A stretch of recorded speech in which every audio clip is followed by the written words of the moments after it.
at the max. And yeah, on the pro day, you may see a little bit more, but it's been pretty out of style. And again, the nerf was fairly significant. We've even seen a lot of Twitter clips about people complaining about the gas not doing as much damage as it should. So we'll see what Team CLG is going to be able to do. Madness has literally been knocked, and I'm not sure if he's been flushed numerous times, but he has been on the kill feed on the receiving end numerous times, and it looks like they are going to make a late rotation over towards Thermal Station. Yeah, we did see, of course, there's a squad up there on the high ground. Madness is pinging that one away, and they avoided the other choke because they saw TSM. So they have to be careful about how they approach this fight, especially just because they've already taken about 50 damage each from the ring. So this is not a healthy fight for them to take quite yet.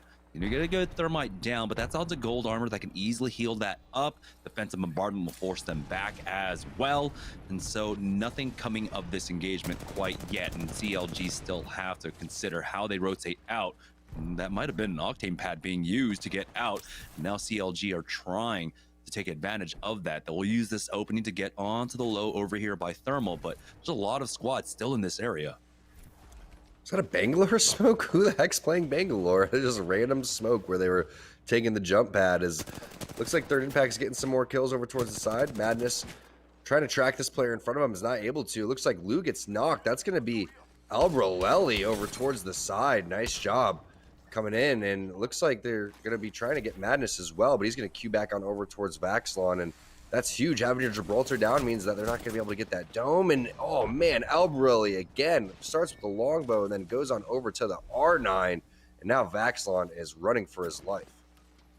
Yeah, and we'll see if he can actually ever recover this one. With 49 seconds left to go, they can camp this banner for a decent amount of time. But he's just going to have to give this one up and rat this one out. So Team Liquid, we're on that rotation path, catching them out. We're down to 14 squads, 37 players remaining with 30 seconds before this ring starts closing.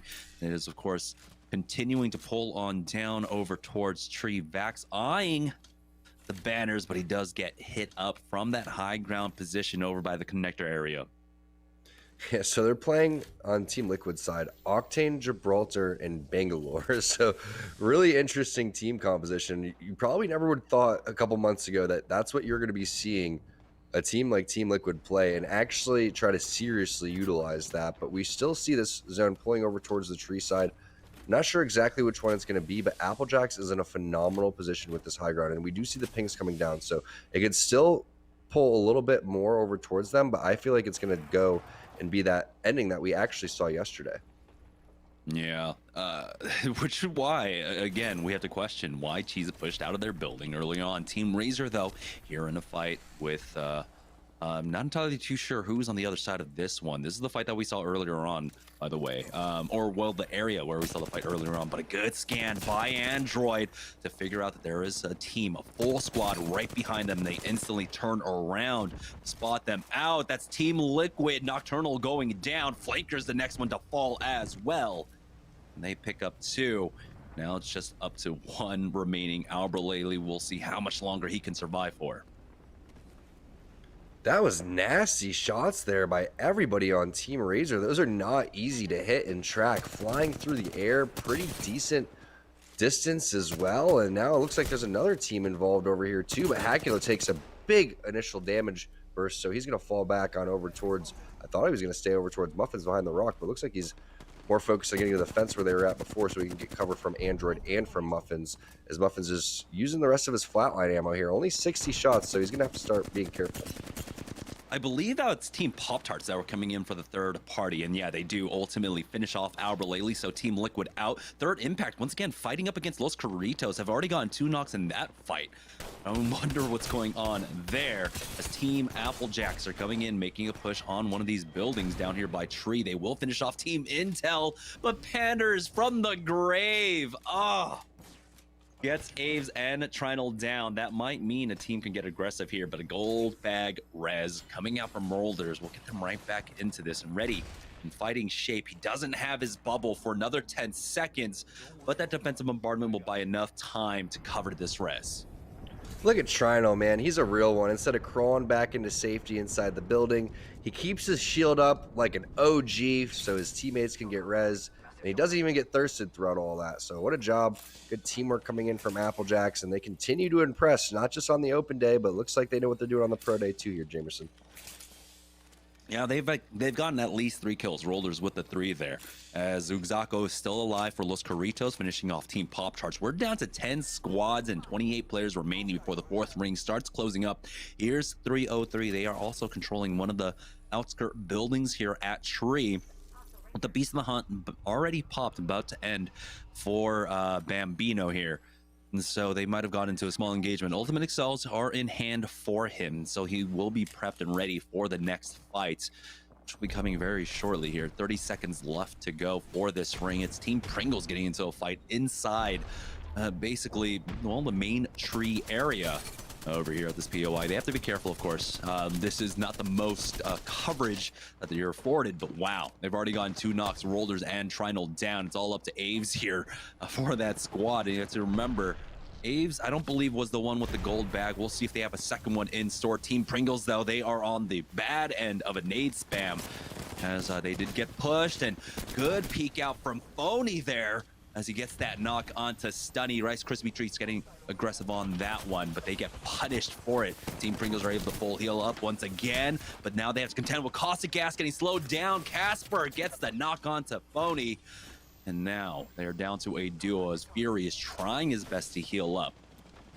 I want to know where Casper came from, because I'm surprised no one came from the high ground or the train tunnel rotation, because that's where you can put so much pressure on all those teams that are sitting on top of Tree. And there's literally like 6 to 9 kill points just waiting if anyone came from that angle. So now we see what TSM's doing. They're making the rotation. Team Rockstar outside of a building right now as Tech was healing up. Same with Matt Pickett over here. And it looks like there is another team over towards this high ground area as well. So there's so many teams layered over here, over towards this tree side. We'll see how many actually make it into zone 6. I would be surprised if a lot of more teams decided they wanted to fight, because this is a very, very third-party central area. And it looks like TSM takes the high ground, which is huge.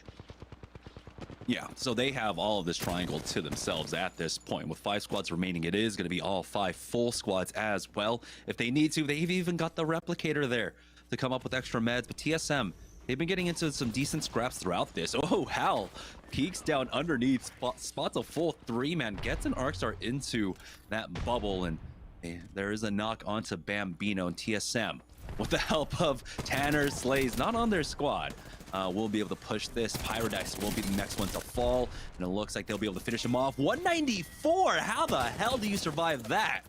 But now Snipe Down does have to back off, and he will for the time being. TSM once again win the priority position for this ring, looking to close this one out. 4 squads remaining now as 303 falls.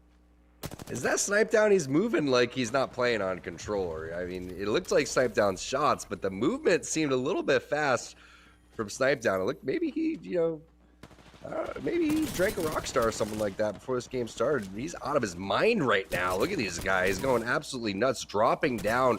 No fear in this dojo, chasing down this last player over towards the side. I believe that is going to be Crummy on this team. And no, that's all of that squad down immediately. And then they're going to just jump head back towards the top. TSM going nutty with it. He's got 7 kills with 3 assists. I don't know. I feel like that's probably Sniped. And I think they were just looking for a fill for the GLL tourney that was taking place earlier on. But we're down to 3 squads now. TSM have the center of the zone. And Tanner Slays is taken out and instantly thirsted. Now, they do lose out on 1, but it's still going to be a 3v3 as the res does come out. Refs throwing down the defensive bombardment right on top of it. Nice. Might be able to get the knock. You do get the res. The armor swap is there, and Pure Hell instantly turns around with the 301 before he falls, but he did a lot of damage, allowing Snipe to come back in. Refs is still alive, fighting inside the bubble in this 2v2. They get the knock, and it's going to be Third Impact who steal away the win. TSM, unfortunately, not able to finish that one off. That was such a fun game. It was the 2 hottest teams in the lobby. Third Impact and TSM were just mopping Tree over and over again. And Snipe Down is out of his mind right now. This is definitely the cleanest I've seen him play in quite some time. So he's feeling good. I can't wait to see how TSM does the rest of this tournament. Yeah, it's got to feel great when your aggression does pay off like that. So congratulations, Third Impact. They took game number 1 of our pro night, but we still have 5 more left to go. So we're going to go ahead and take a short break. But when we get back, we'll have game number 2 of the night right after this.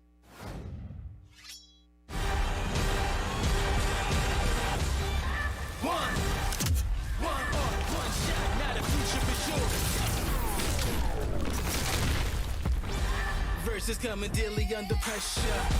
Working on applying the scheme. The true side trademark is at the edge of your dreams. I'm talking. Yeah. One shot, now the future is yours.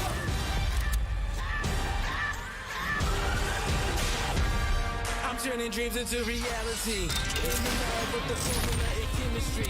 New memories spark and motivate and make the industry shake. Put the bars in the brakes. I'm talking one chance that was so close for the goal. It's one shot, now the future is yours. Let's go.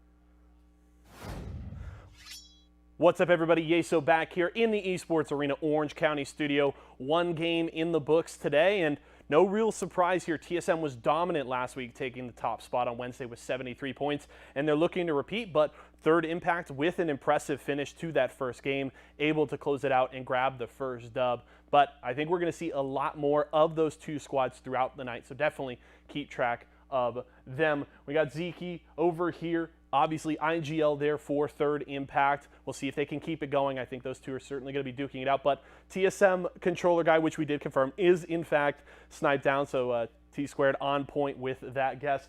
8 kills for him and over 1,800 damage. So TSM looking to keep the momentum rolling from a week ago. We'll have to keep track of that. Other thing I do want to point out, after last night, we actually saw stomps of Team Pop-Tarts take the kill lead of our partner teams over its Aves of Team Applejacks. They were really dominant last night. That's certainly a battle I'm going to want to keep track of as things continue, but that's it for me. We can head over to Jamerson and T-Squared and get ready for our next game.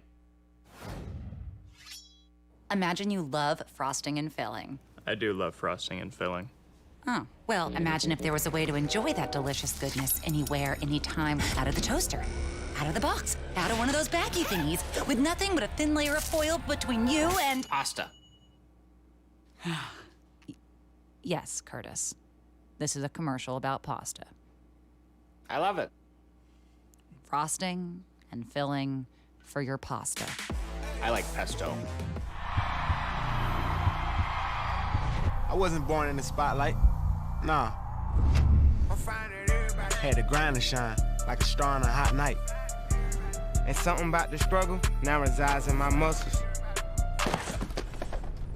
And every trial and trouble helped to hang my hustle. Real rock stars don't chase the spotlight. It chases them.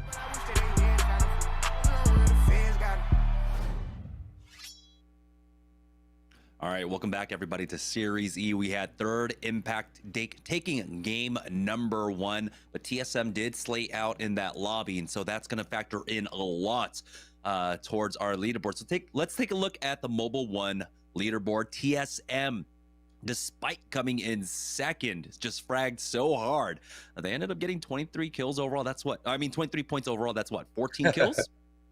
Yeah, that's 14 kills. This new sub for TSM controller guy is the best player I've ever seen, actually, in all of Apex. But Third Impact was absolutely nutty that game too. I'm surprised that they were able to close that one out the way that TSM was playing, because that high ground area is such a dominating position. To see TSM take that with an extremely late rotation that we saw a team like Applejacks had the opportunity to have just goes to show how experienced they are in these tree circles. They knew from a mile away exactly how they wanted to make their way through. And other teams should probably take note of that thermal station rotation being pretty awesome to have, because eventually you can go and take the high ground over towards, again, above that train tunnel, and then you can make your way over towards the top of the tree like they did. But honestly, I'm not sure how TSM was able to pull it off, besides just the shots that we saw. I mean, their tracking, decision making was phenomenal, but that rotation was virtually impossible for me, and I was like, okay, they did it.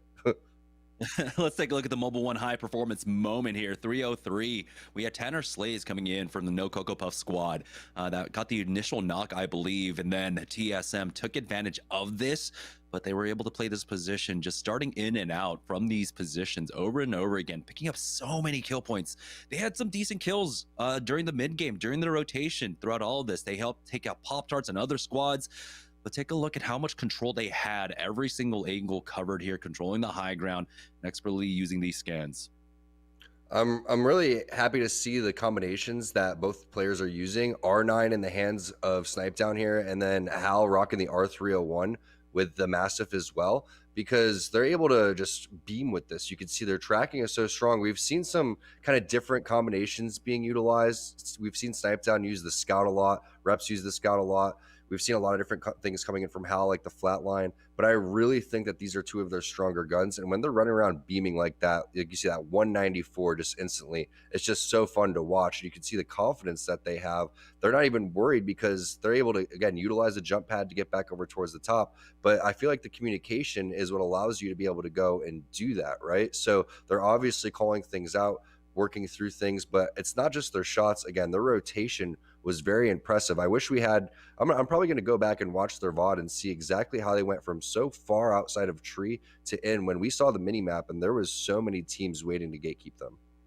Yeah, it was weird. I think they rotated towards like tree and then down. I mean, to train and then down to thermal area. We saw them, of course, holding that choke on the northeast side, but hopefully we can stick with them throughout game number 2. It was Third Impact, of course, that took game number 1, but TSM ultimately overall leaders with 14 kills in that game. Imagine if they had actually taken the victory. That would have been another 6-point sway, putting them in the 30-point territory. That would have been absolutely insane for them, and it's a really good start. So we are joining on board with TSM as we head into game number 2, and this is a fairly neutral flight path for our drops here. So a lot of teams, are pretty happy with this one, as TSM will be able to get down. It looks like they do have the pings for the scan as well, as we get into game number 2. And so look towards Snipe down, instantly hitting that beacon for us, getting that information. Yeah, and then going back to Third Impact, who won game number 1, keep in mind that Third Impact is very active in the beginning of the game. So you can see, looks like Reps is going to go and toss the bubble for Snipe down, because it's fairly common where teams will land on top of the construction building over towards the opposite side of Fragment, and they'll try to beam you as you're hitting that scan. It's extremely annoying. It messes up your loot pathing, stops you from getting information and talking about how you want to make your rotations. But Third Impact was actually slowing down CLG last time. And keep in mind, we had some 50-50s over towards Dome. Nestle Pure Life was over there with Team No Cocoa Puffs. And then it was Madness who was taken down numerous times early. So I want to keep tabs on all of those teams as they kind of make their way through these rotations. Yeah, they were able to pick up that scan, so we'd love to take a look at the map in just a moment here, as they will continue their loop path. One thing we have to consider as well is, are we going to have any of the other 50-50s that we had? Sentinels taking on Team Pringles over by Sorting Factory. And speaking of Sorting Factory, never mind, take a look at that. Sentinels have all of it to themselves for the time being, and Pringles are all the way over by Epicenter. Yeah, it looks like they switched up the strategy a little bit, but Sorting Factory zones are another fun zone, but this isn't that far off of tree, so we'll see how fast TSM can get back over there. We know Fragment over towards Sorting isn't that far of a hike. We know Team Applejacks isn't that far as well, so they're going to be one of those teams that make an early rotation in. And I want to see how Sentinels plays this one, because they're going to be able to utilize the roof if they want to, and that's something that they've typically done. But there's a lot of different options here, and they should know from having home court advantage for these zones exactly which zone it's going to be. Yeah, one of the difficulties I think now of playing inside Sorting Factory is that the roof isn't as safe as it used to be. With the number of Octanes, maybe some Horizons coming in, that high ground access is very prevalent for a lot of squads. So Sentinels with the pings down over by Tree, surprisingly enough. TSM on their regular rotation timings with a minute 30, they have already left Fragment East, are about to make their way into Sorting Factory as Hal spots one out. What is that? The R301. Imagine if he had an actual mag on that thing. He's going to go ahead and full send it with that jump pad out now, chasing after this last player. He needs to scan a snipe down. No, he does not. The bat was hit by this Wraith, not hitting his EVA H shots, and he will trade away with Paradise. Oh my goodness, wow. You don't get to see that often, but they will drop down. There is the bubble, but a nade's right inside. Hal gets finished off by the nade of Bambino, and they have not answered back with that thirst. TSM were just a little bit slow to cover him there, but here is Reps now taking this next fight up against 303, playing around as the bubble gets thrown down. He does go for the high ground, and here is Snipe down with the flank, getting the knock onto Bambino, trying to help out Reps. Buys enough time for him to get that bat off at the very least, but he will fall. It's going to be ASCII versus Snipe down in a 1v1 now.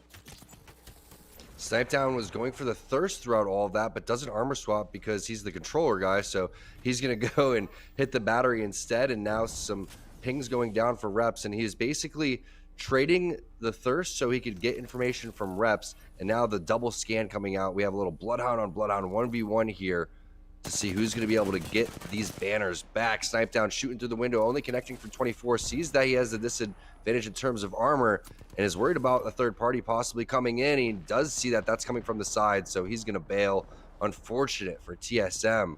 Things were looking so good. Hal with the 160 spray, and gotta be honest, Jamerson, TSM not being able to catch up to their Octane, that's a thing. You can't catch up to Octane. He's just too fast. That's some solo queue woes there for him. But I mean, it also might have just come down to he didn't have a mag in his R301. If he had a white mag, he gets that kill at the very least, you know? It's absolutely insane. But here comes Team Pop-Tarts now, coming through the areas. They do have the scan on down. The bubble has already been used as well, but a scan shows that another team is in the area. They're not going to get over-aggressive here. They're just going to bide their time. We're already down to 19 squads and 54 players remaining, by the way. And so Pop-Tarts know that they have to slow this one down. A lot of teams are rotating through here. They're going to have to worry about their back as well. So they need to use all the information that Impulse can give them. Yeah, this is a very similar rotation to what TSM was trying to do, and they're just going to continue to find out what is open here. Don't be surprised to see a lot of teams coexisting in this main building, and guess what? It's already happening. Looks like the fight is taking place between Team Rice Krispy Treats, and I believe that's going to be Senpai going down immediately, and Flashpoint, it looks like Kubsky eats it as well. That's two players instantly thirsted. Team Intel is in the vicinity, and this is exactly what Team Intel did yesterday. They held this toilet bowl very well, and now they're starting to get aggressive. Panter's going to lay down the portal. They want the third party that's taking the office building. Yeah, they're going to be coming up from height, but he has been scanned up, and so the jig is has been known. We'll see if you can find an opening with the Arc Star. Maybe they take that port and go, but without getting anything there, he's just going to hold for now at the top of the stairs. Team Intel, they're in a great spot, like you said, playing that toilet bowl once again. They've got a purple armor along with double blues. Six has been doing an amazing job of upgrading his evos throughout a lot of the games. I mean, from this position alone, I believe it was when he was playing with a longbow, I want to say. He had 1,000 damage, no kills at one point. And so He did.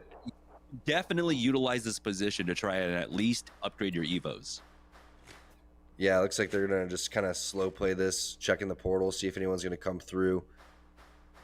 And Team Intel, they're going to be here for a while, so let's go ahead and scroll around and see where else is some fights, and that's exactly what we're doing. Team Applejack's getting a little bit of skirmish over towards Tree side. That's going to be Retzi with the nice R301 tracking onto Aves. Bubble Red's going to come through, maybe a defensive bombardment as well, but we've seen this so many times where there's just a little bit of sliver of that bubble showing here. We'll see if a grenade actually makes its way through. It's a gold backpack res, though, so that could bait Sentinels into getting a little bit more aggressive than they need to. However, it looks like Trinal's not even concerned. There's no scans coming through. It must have been a long-range rip coming in from Retzi. And definitely no stranger to that one at all whatsoever. And so things do slow down for the time being. We got another 20 seconds before the ring starts closing. It looks like Uzako and company have been able to jump on top of them. As you can see, the death totem has already been used by 90s. Maybe we're able to secure that thirst onto Crust as well, but now they want to get out of dodge. They've done their damage, they've gotten their kill points, and so they will just back away towards the other building. Yeah, I haven't seen much of these players. I wasn't here last week, so you're a little bit more familiar with me and them, Jamerson. So I'm looking forward to kind of learning about this play style that they bring to the table. Obviously, one of the more fun compositions to watch, cast, and play is that Octane Revenant, but you really are dependent on your utility. You have to make sure that you have the Death Totem up. You need to make sure that you have the Octane Jump Pad ready. Obviously, the Octane Jump Pad comes back so much faster than the Death Totem. But Cooler is playing this high ground that we were talking about before for when the zone does pull over towards Tree, but we know this is a sorting factory zone. So Cooler's putting down some pings, trying to figure out which area is going to be the safest for them. And it looks like they're just going to hang a Larry and go back around over towards that left-hand side. So now Team Pringles looks like they're getting a little bit close towards where Team Intel is, and they're electing to hold this area here, which is the blue crates, which is a very common ending on the opposite side of this fence. We even saw this one numerous times inside Series E, but a lot of times when you hold that, you typically have a caustic. Take a look at that pole, though. It goes over towards the train track ending to the west of Sorting Factory, actually. So a lot of teams are going to be caught off guard by that. Team Liquid in a fight up against those Corritos. Hyarka has gone down. Flanker picks that one up as well. And I believe throughout all of that, that quite possibly Sentinels might have been able to get the res onto Crust. We saw that going down over by Tree. Here's Team Liquid making their next push on out. So everyone just picking up the Octane. It's been surprising to see so many Octanes in this lobby. Yeah, it's kind of funny, just jump pads on top of jump pads everywhere. It's like, oh, here's a random jump pad. Let's go and use that. Kind of reminds me when, if anyone remembers when Octane was first teased on Kings Canyon, they put a couple of jump pads all over the map. One was kind of right outside Marcus. Kind of how what we have right now in terms of Pro Apex here in Series E, just random jump pads all over the map.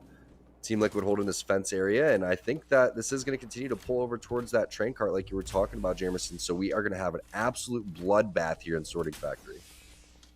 Oh, Bambino got a knock onto Nasky, and we did confirmation. Crust is back in the game. Cooler here, though, trying to fight up against this, but Bambino won't be able to take him out. So NPL really starting to come alive here as we join on board with CLG, getting the thirst onto Max Strafe. They'll back away. They're not too far off, controlling the train tracks, and if they can maintain this position and then swerve their way on in to that train car, that would be massive. And look, they've got a little nest egg to work off of here as well. 4 bats just laying around for them. So CLG are in this for the long haul. Unfortunate for Ziki there as he tries to throw in that frag grenade. The refrigerator of Harold just steps right in front of him, blocking that one out as they try to make this push on up. Wondering what squad this is above them right now for third impact. But you can see here, we're talking about it. So many buildings here over at Sorting Factory for the teams to try and coexist, but there's a lot of fighting taking place. Probably 3 teams within the vicinity here, plus another 4 or 5 waiting to collapse on any type of third party. 16 squads as this round closes. Typically around round 4 is when a lot of the teams will start to disperse, but we have Caustic Gas inside where Team Intel's trying to infiltrate out of the rotation outside the donut, but now you see they're going to back off just temporarily, take the portal, and live to fight another day. We know that there was a team over towards the side. Forgot what team that was. I think maybe Pringles locking down that area, but you can see the multiple zip lines that Six put up if he wants to get to the top of that toilet bowl so he can get the high ground and see from a bird's eye view where these teams are going to rotate from. But you don't want to be the first team to fight. You kind of want to go in third party, and that's what Team Intel was doing. The third party didn't work, so then they backed up. But oh my gosh, Senox from behind. That was just a beautiful team fire coming up from Sentinels as Prodigy Aces thought he was safe behind that cover, but just from right behind him, Looks like TSM now out with Snipe Down going down, but Joey Blackout taking a lot of damage, cannot recover. Prodigy aces there as Ack is caught out on the middle of this ledge. He's getting shot up and he will go down. Sanox once again with another kill there. They should be able to secure this one very shortly as well, and they will. It's all up to Joey Blackout for Team Cheez-It. They haven't even secured a placement point quite yet, and he sees the oncoming onslaught and has to back off here. Does enough damage, maybe slows them down. Maybe the presence of Team Liquid, I believe, as well can help him out. But another squad has shown up, and it's a race to who can pick up this red. And instead of dropping down, he's going to elect to try to fight that one. Goes for a quick armor swap.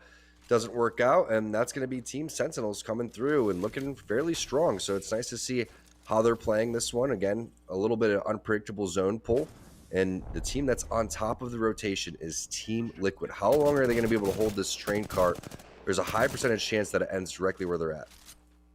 Yeah, and we have to remember that CLG not too far off. Also playing the train track tunnel, actually, as Rice Krispie Treats up in a fight, take out Android, bring it down to a 3v2 up against Team Razor here. Hakulo tries to push up, but you can already see a third party coming in. That's going to be Team Rockstar getting the kill onto Hakulo, and Muffins going to be left by himself. We're down to 15 squads here. Over by Sorting Factory, though, inside Banana, we have big fights at the bottom edge as Siki was buying his time with that PK, got the knock on to Metro. Panders answers back, but it's now down to a 1v2. Panders picking up 2 here as Intel want to finish this one out, but oh no! As they were trying to go for the thirst, the third party comes in, and here's Team Noko getting involved as well.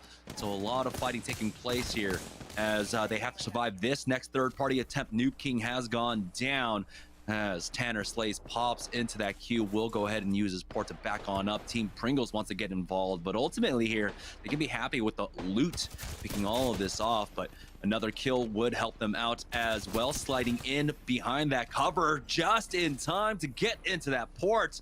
Phony wants to chase after him here, and Fury, along with Presley, will be able to pick up a lot of the kills on the ground. I believe this is Tanner, the last guy alive inside the office over here on the Wraith, who queued out. Now he's forced into a 1v1, and it is Tanner taken out very quickly by Phony. Nice. I don't want to call it a third party. I want to call it maybe a 5th or 6th party that came into the fray over here, as Team Pringles is going to be rewarded with all of this loot. What kind of guns do y'all want? Because there's literally everything there. You can grab the PK. There it is. Coming in for Fury. He's going to enjoy that one. Still plenty of shots there from Third Impact's Death Boxes. Now Nestle Pure Life trying to get back into it. Looks like they've picked up a couple of assists here and there, so one of their better games. We'll see if they can get out of this pretty bad situation. Being on the low ground is tough, but they do have the Octane jump pad if they want to try to get it. Yeah, there's about 10, maybe 13 death boxes down over by Banana, and they can play that position for a while. There's got to be plenty of utility for them to utilize as well. We're down to 11 squads, 28 players remaining, so I believe 5 players currently missing from the lobby right now, as NPL are one of the healthy squads. And like you said, they're playing from the low, and this ring actually pulls into Sorting Factory.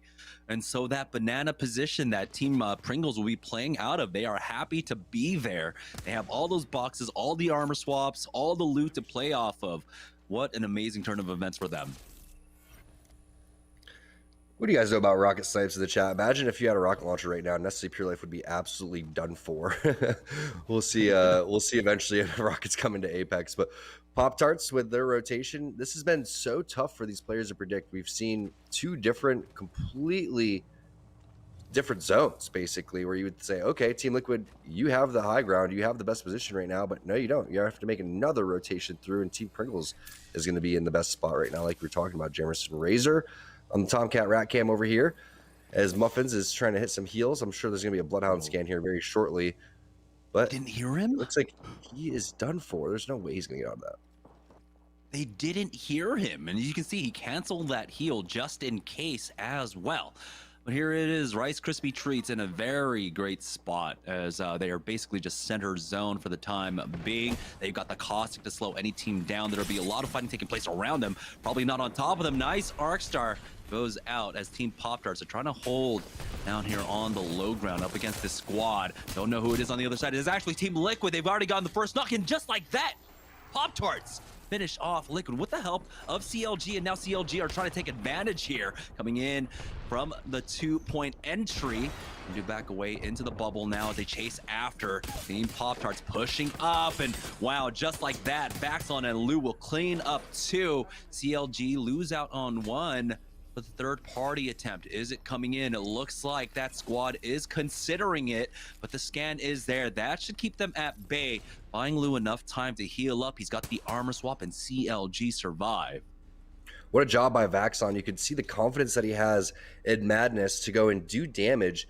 And you have to realize that once you're going to send out a fight, you can't let a little grenade get in the way of stopping you, especially when you're in your Bloodhound ultimate, Beast of the Hunt there. Just zoom right past that thing, fly in, have confidence in your teammates that they're going to be able to bait and switch with you. That's exactly what Vaxon does. Not only that, he also helps with the disengage too. So it goes from aggressive to defensive in basically a matter of seconds, and now CLG is able to take control of that snake building. But Sentinels has now taken the roof that they're so used to playing here. So this zone is going to end basically directly in front of them, underneath that building over towards that northeast side.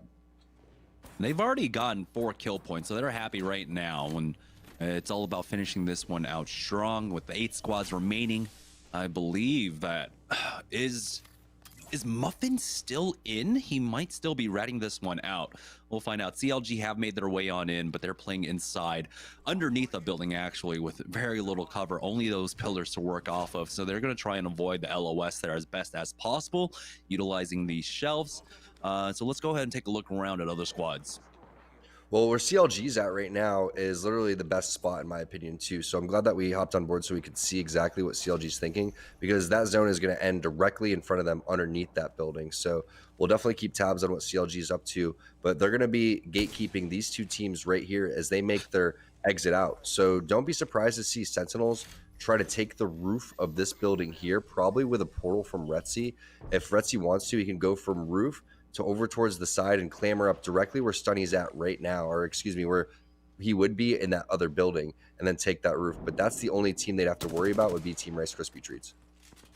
Yeah, and Rice Krispie Treats do have the angle to spot that one out, but they have to worry about their back as well. As you can see, behind them coming up is another squad.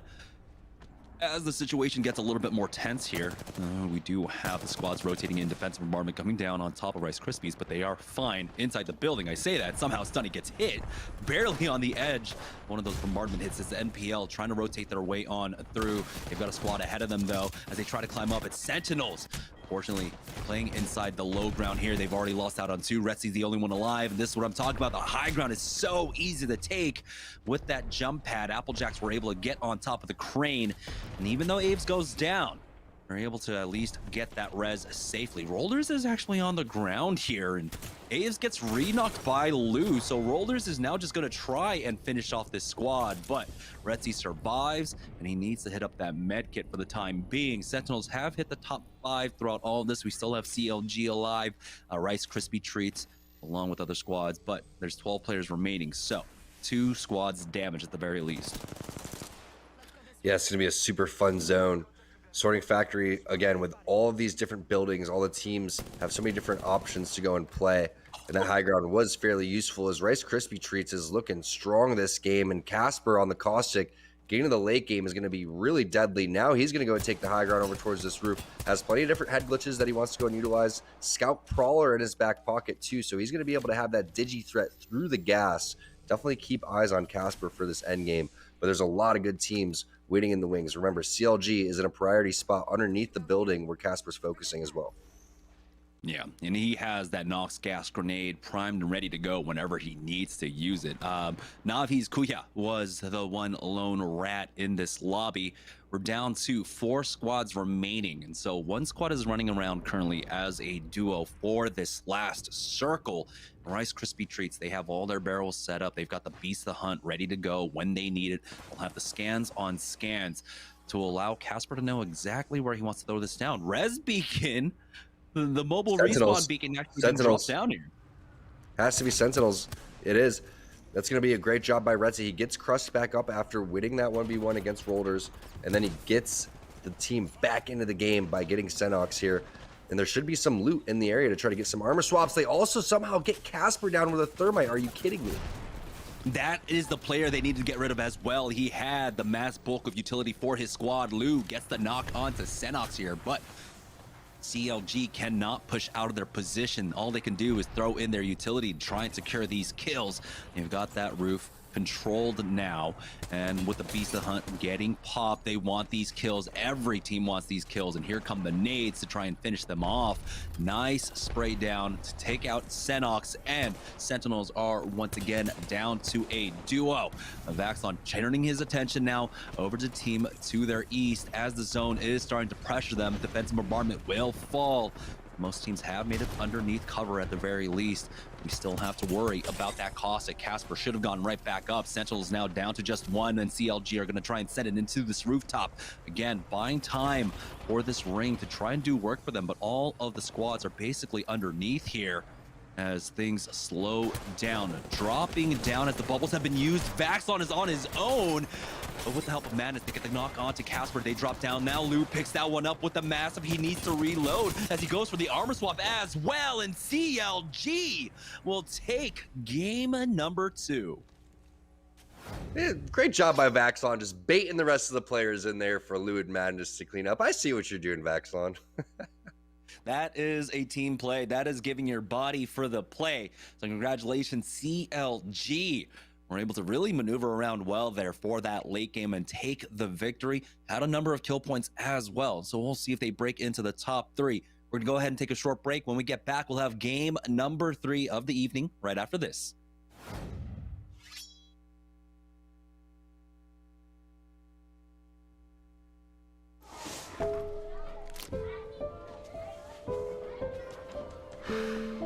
Hey, shake it, kiddo. Love Dad. Oh.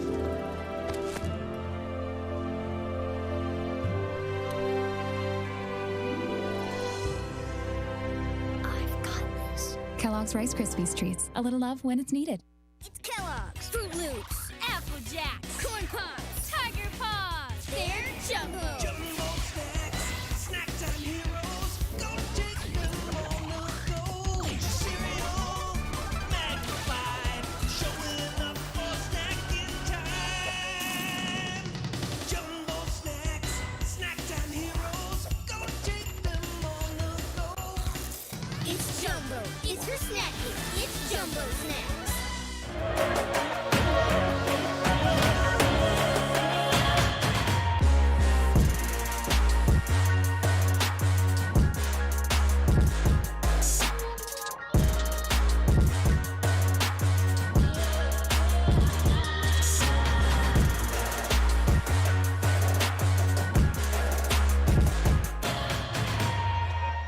Stack Pringles flavors. Make new ones. How much do you think Pringles paid these people? Hardly anything. Hey, you guys want to stack different Pringles flavors to create new flavor combos? Here, I'll go first. Pizza, barbecue, and jalapeno. The spicy barbecue pizza stack.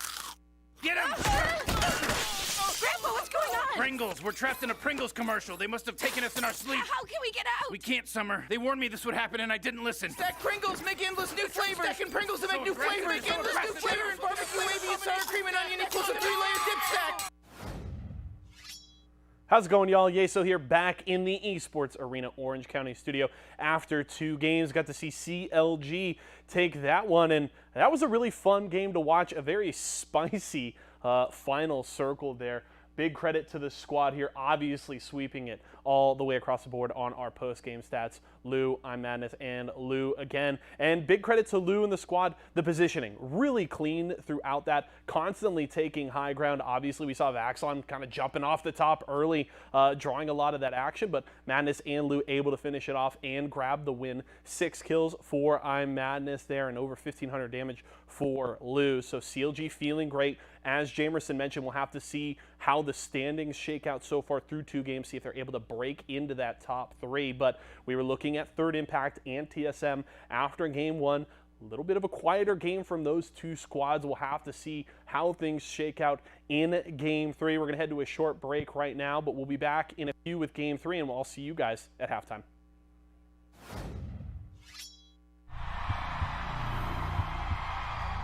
I wasn't born in the spotlight. Nah. Had to grind and shine like a star on a hot night. And something about the struggle now resides in my muscles. And every trial and trouble helped to hang my hustle. Real rock stars don't chase the spotlight. It chases them.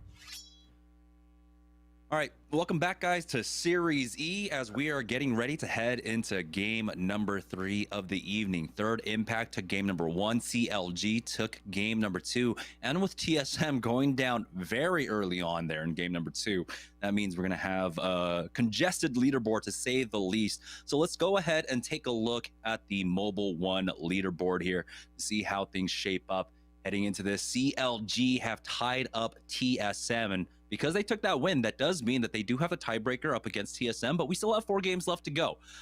Team Pringles, though, is currently in 3rd place with 25 points, and we have Team Rice Krispie Treats and Third Impact now tied at 19 points each in 4th place.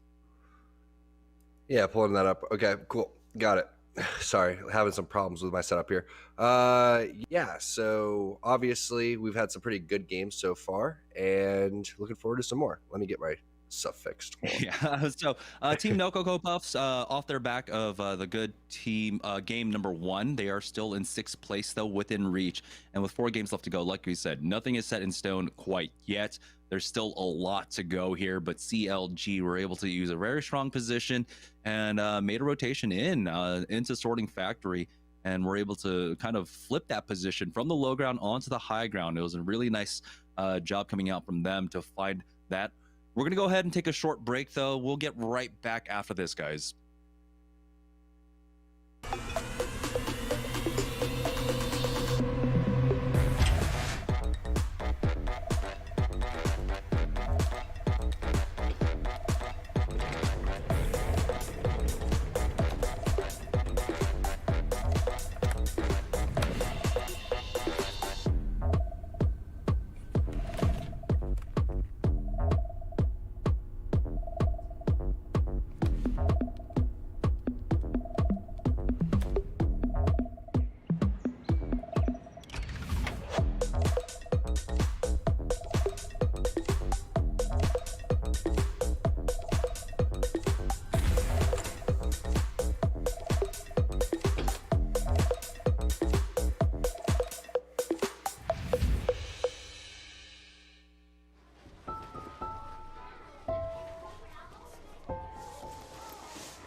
Hey, shake it, kiddo.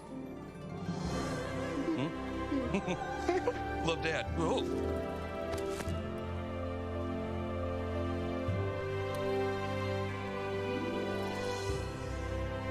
I've got this. Kellogg's Rice Krispies Treats. A little love when it's needed. It's Kellogg's, Fruit Loops, Apple Jacks, Corn Pops, Tiger Paws. They're Jumbo. Jumbo snacks, snack time heroes. Go take them on the go.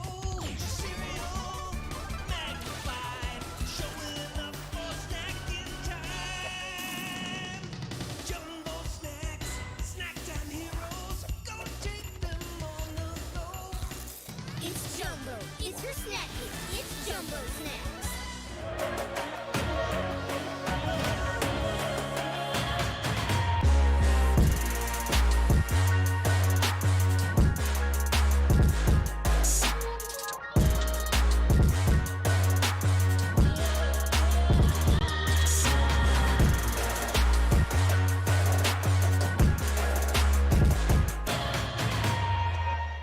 Team, it's been a grind, but I think I've aged you well. Some might say perfect. Who's ready to show 'em who's the cheesiest? I woke up feeling the cheesiest, coach. Cheez-It, official sponsor of the college football playoff.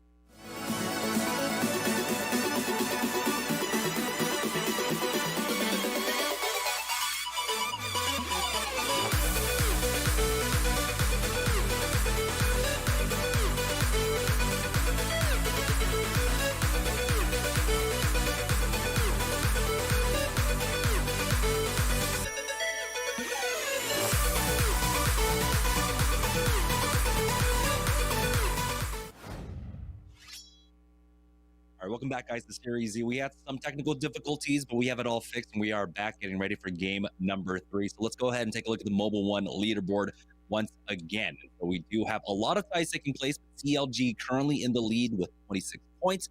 TSM, though, are tied with them with 26 as well, and Team Pringles are right behind by 1 point at 25. We are in for a good one right now, and Team Pringles, Rice Krispie Treats holding it down right now for the partner teams, but don't cut out Applejacks, who is doing some really sick things yesterday. But we've had 2 pretty fun zones, one over towards tree, one over towards sorting, and we've seen some master classes on how to go and rotate, especially from TSM in game number 1, CLG in game number 2. Again, third impact, won game number 1. I believe they had 18 points, so I think they only got 1 point there in game number 2, expecting them to bounce back. No Cocoa Puffs if they didn't come through and get third partied. I really felt like they were going to be able to steamroll throughout all that. So they're playing pretty well for one of our new Series Z teams. I'm looking forward to seeing what they're doing going into game number 3. Yeah, piggybacking off the third impact one, yeah, so they got 1 point off of game number 2. TSM only got 2 points as well, getting caught out in that rotation north side of Sorting Factory at that no-name area. We'll see, though, if that happens again. But like you said, we've had 2 southern zones. We'll see. Yesterday, we were treated with a good variety of zones, so hopefully the director or whomever gives us some good zones here. Let's take a look at the Mobile One high-performance moment of game number 2. And, you know, this is so apt, as this is the spot that you were talking about. Vaxilon drops down to take a lot of the heat, allowing everyone else to just fire down into this one. Yeah, I think he didn't do that on purpose. So he didn't realize.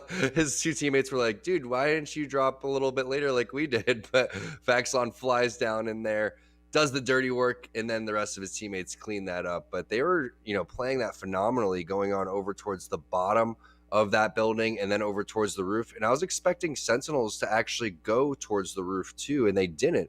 Instead, they ended up playing in that little crevice, but they did get the respawn back in. But you saw how tough that rotation was when you have all the teams at the building basically looking at you, running in a straight line. If you don't have your dome, or if anything bad goes wrong, you get ripped apart. That's exactly what happened. The Gibraltar was already down on the ground before they made the rotation, and they weren't able to pull it off. But Sentinels is starting to put things together. You could see they're a little bit unorthodox with the way that they play. They won't sit in one spot. They kind of run around and look for kills, and then they set up towards the late game. And here we are joining on board with CLG, currently our leaders in the lobby. 26 points with a dub as well. So even though they're tied with TSM, remember TSM only finished in second place, so the tiebreaker there goes for CLG. Taking the east side of Skyhook like they do, they typically split and take the train tunnels as well, picking up a lot of loot there. As we have Madness on the screen. So yeah, he is over inside the train tunnel for the time being. On board with Team Pringles, though, as they're playing this one a little bit cautiously. There are a number of teams in the area, third impact typically being over here. As you can see, that's why Phony is playing this very slow, getting shot at, does not get hit, doesn't even have armor, so he does have to be careful playing off this position for now. He needs Fury, he needs Presley here to show up so he can have some sort of opening. It's going to be a difficult fight to say the least. Yeah, especially with Sentinel Mozambique. Oh, did he hit that shot? I think he did. Nasty there by Phony, but he doesn't have any armor. And then Zeke comes in with the wingman, which is just extremely strong in this type of fight. And they're going to get thirsted. Fury now with the purple armor. Flatline Mastiff is really... Oh, man. Are you kidding me? Wow. Yeah. Already down to a solo here. They're about to be the first team out, third impact. They only put on 1 point for that last game, but here they are. They've already gotten 2, or will in just a moment, maybe even a third. And that's just so unfortunate. Phony actually starting things off with a longbow Mozambique. I mean, that just feels like my regular games on drop. It really those does. 2 guns to fight with. It really does. I mean, I would be going and reporting HTV Herald right now after. It doesn't matter. I would just report him just out of spite for him killing me so fast with purple armor and with the scout right now. Third impact, ridiculous fight right there against Team Pringles. They are extremely active again in the early game. They're not afraid to take fights. They took fights all of Season 1, and they do it in the ALGS as well. Refinery, Survey, all of that epicenter area is theirs, so they love to go and take that area. So now Team No-Go getting into it with Nestle Pure Life. Looks like Nestle Pure Life is going to get the better of them. Yeah, it's all up to just one player remaining in Nestle Pure Life. Will survive that down here by Dome. And we haven't been able to take a look at the ring yet, but we're already down to 18 squads. So 2 teams out right now. As let's go ahead and take a look at that. It's going to be a thermal station ending. So we are not getting anything more than southern endings at this point. So teams like Cooler are already in position now. Pop-Tarts making the rotate out from Geyser here, or as they move through Geyser. And so a lot to deal with throughout all of this is going to be very difficult. It's about trying to find those choke positions that you can really utilize for kill points in this kind of circle. Yeah, 3 in a row here, so that's brutal. Maybe halftime we're going to have 3 northern zones. Maybe that's just how the things work here. But Pop-Tarts, known for taking their Geyser rotations, going to do another one. A lot of times when you see this happen, they'll go for the balloon and make another rotation over through here. And now it looks like TSM caught over towards the side. That's going to be Flashpoint. I think Hal has no help quite yet. Again, Octane just so hard to keep up with. And the Thirst looks like it is going to be coming through on both sides. And there's probably more teams in the vicinity. As it looks like we're on board with Snipetown, and he's going to get the finish there. And also hit the scan. Spitfire with only 50 shots left. So he's got to be very careful about how he approaches this. Yeah, Los Corridos were in the area along with Cooler, but now here it is. TSM getting shot up from behind as Reps has to throw down that bubble for Snipe Down to get out of. Looks like Team Rice Krispie Treats put an end to Team Cooler. We're now down to 17 squads, and they're looking for a place to try and plug Hal back in for this game. They do have the beacon right here, and it doesn't look like this area's even been touched, so this should be safe for him, but it's about trying to find some loot. There's at least a white armor there, but no weapons quite yet. They still have the rest of this. A Volt along with the Mozambique is what Hal. That's not a Sentinel. Until they can find something else.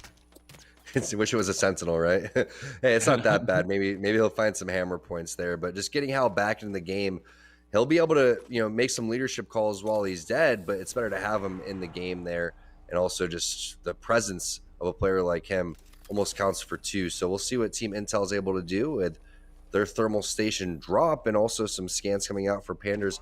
I believe this is a switch up. 6 off of Pathfinder on over towards Wraith, but oh my goodness, Casper with the Spitfire, and now 6 going to immediately have to send it, but they're going to be running into a Caustic. Almost is able to finish him with that R9, probably just a couple more HP on Casper, but it's tough to get into that building. There's going to be barrels on both sides.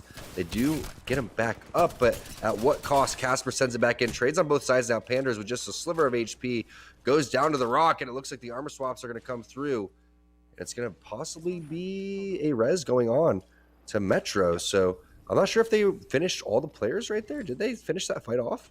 They did, and it was a gold bag res binding them enough time, but here's Team Rockstar coming in for that third party to try and take advantage of this, interrupting the reses, but Tech has taken a lot of damage. He's got an armor swap there to work off of at the very least, and so now they're just biding their time. They will go for the full reset. They know they have the man advantage as well, but the bubble res has been used. They're going to be fighting up as a full 3, sliding in. Matt Pickett backs off, allowing Rock to push up now, throwing in the nades to try and get it. It's a 1-for-1 exchange as 6 does go down, but there's so much utility for Team Rockstar here to try and finish it off. Now it's a 2v1 for them. Defensive bombardment is going to be used as well throughout all of this because the fight has taken so long. They have to be worried about the third parties, and they will finish off Team Intel. What a fast game number 3 we have here, as we're already down to 14 squads. This is absolutely insane right now. I love the way that Pickett played that, though.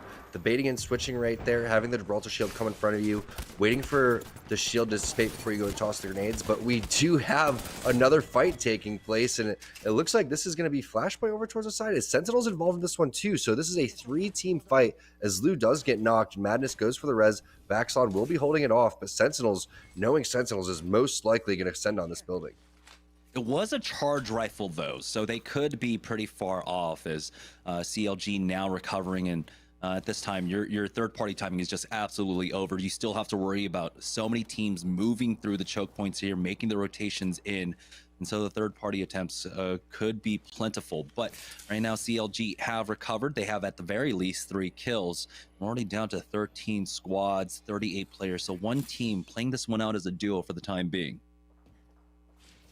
Yeah, and the charge rifle must have been long range, so they are going to just back off and have respect for CLG, and there's going to be a lot of different thermal station endings. We talk about this all the time, where thermal probably has the most variety of endings because it's one of the largest POIs, if not the largest POI that we have. So you have so many different areas that you want to play, and it'll jump a lot of different spots. So CLG looks like they want to go and play the choke. I don't think that's going to continue to pull over here. I'd be surprised, but this is a great spot to go and own some real estate and get some more kills. Los Carritos now in a fight on the edge of the zone over by Sorting Factory. Defensive bombardment will be used here, and the death totem has gone down. They'll be ready to fight for this one, or they could just try and get away. They're nading the top of that Sorting Factory building.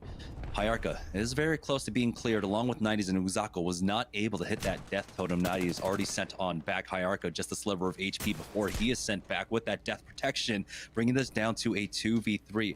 Up on top of that fight, Hyarka will go ahead and heal up, and it looks like Los Carritos are not going to full commit onto this one. It's TSM that comes in and gets the knock onto Uzako. Now TSM are poised and ready to try and finish this one off. They have to be worried about the third party as well, and so they slow play this one. Exactly. They're coming in as a third party, so you have to take this one and kind of wait for more information. Huge spray coming in from Hal again. He has the R301. This time it's the 3X instead of the 2X. Here goes Snipe Down pushing in. Doesn't want to walk through that Revenant, so he's going to have to back off just a little bit so he doesn't get... Oh, he actually is already silenced, so he's just going to continue to push through this one. Bubble is going to go down. Snipe Down waiting for some more support from his teammates, but it looks like Hal's making the call to back off. They know that the third party is coming from behind, so they're going to let the other team come and pinch, and then they're going to continue to advance. And also, you don't know if another team, a fourth party, is going to come through because how long this has actually been unfolding. So nice call there from Hal. Again, everybody silenced basically on TSM, so that Revenant putting in work. But now they're in a little bit of a standoff here, and I wouldn't be surprised if TSM either just continues to back off or just waits around here and decides what they want to do. But the full back off from Hal seems to be the play. They're basically wasting time at this point. If they're not picking up kills, they should be getting in more position. Yeah, that silence was huge. We had the Beast of the Hunt going for Snipe Down that entire time, but with the 20-second silence, I mean, what can you do? You have no more scans to utilize there. It looks like 303 will go ahead and continue this push, though, as they have this team pinched up. You have ASCII coming in from the north, Paradise here looking to try and nade them out, forcing out the bubble as well, but they do slow it down once again. Not ready to take this fight. They haven't been able to get the scan onto that third party. They know that TSM was in the area, and so they're going to take a page out of the TSM book and just back up off of this one. Exactly. If TSM fully backed off and kind of fake wrapped around, that would have been great, but I believe it was Reps that kind of shoulder peeked to see what was going on, and 303's like, nah, we're not interested in fighting this duo. We're going to back off and make a rotation similar to what TSM is going to be doing. So they both realize they're wasting this time. It's just too risky. Both these teams are way too talented, and they'll get collapsed out immediately. So respect being shown, and I like this coming in from both teams. They will meet up a little bit later, though, because they're running parallel to each other. Yeah, zone closing in right now, but they will be safe very shortly. Third Impact in a fight with Team Liquid right now. It looks like Team Liquid might have been able to get the res at the very least here. Jazz is on that horizon. We'll have that gravity lift, but Harold takes a lot of damage here using that gravity lift, but he's instantly getting shot up by that charge rifle. Armor cracked, dropped down to 40 HP, but Zicky's here on the low. Not the Volt Wingman, but will back away. There's just too much presence here to deal with for them to try and take this clean fight. And so I like, again, tactical disengage is coming out from our squads here. And it's been a very fast-paced game, and all of a sudden everyone starts to back off towards the fights because they realize, hey, there's actually only 13 teams left, so we're in a pretty good position to win this game if we can just continue to slow play it and wait for these squads to take each other out. But Third Impact has been pretty impressive today. Game number 1, they took that one against TSM in that final fight over towards Stree. And now they're in another pretty powerful position. They have the high ground over here towards this choke area. they'll continue to make their way over there without much resistance. And if anyone wants to make their way towards the choke, they have a huge advantage in terms of the angles that they have to fight that team that has to make their way over towards the train station. So you can see they're feeling very confident, just locking this down. And we saw this yesterday. We explained the same exact instance, basically in the same exact spot, where teams refuse to go into the choke already because they're going to be sandwiched. So they're just going to play the edge, and then they're going to rotate over there. Yeah, TSM here on the southeast side. They do have the Beast of the Hunt. There are teams on the high ground here, but they can challenge that. They should have the Octane jump pad to try and force that team off the high, but it's a full scan onto that squad.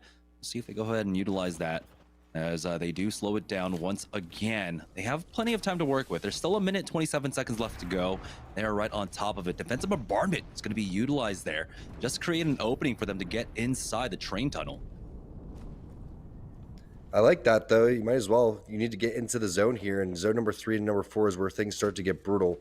But you can see pings going down from Hal. They don't want to really hang out here too long, so they're going to go and make a little jump pad rotation and go over towards the jungle gym. They should be able to reach onto the zip line, but just a little bit short. So we'll see if they want to play below or get above, or just continue to make their way through. Once you're actually in here, you can do exactly what they're doing, just kind of hang in between these little beams, use all this little cover to find out where the teams are making their focus. But once you do start to get focused, you'll realize how many teams actually are here. So nice job pulling up that map there so we can see where teams are coming in from. And now you start to see going through the choke is Team Third Impact, but Pop-Tarts getting into a little scuffle over towards the side. Looks like they already have some damage done. This was a squad that was above TSM, but 303 versus TSM taking place inside Thermal Station right now. Reps will be able to finish that one off and instantly get the res as well. Team Cheese looking to come in for the third party, throwing in the Arc Stars here as Rakanishu does back away from this one.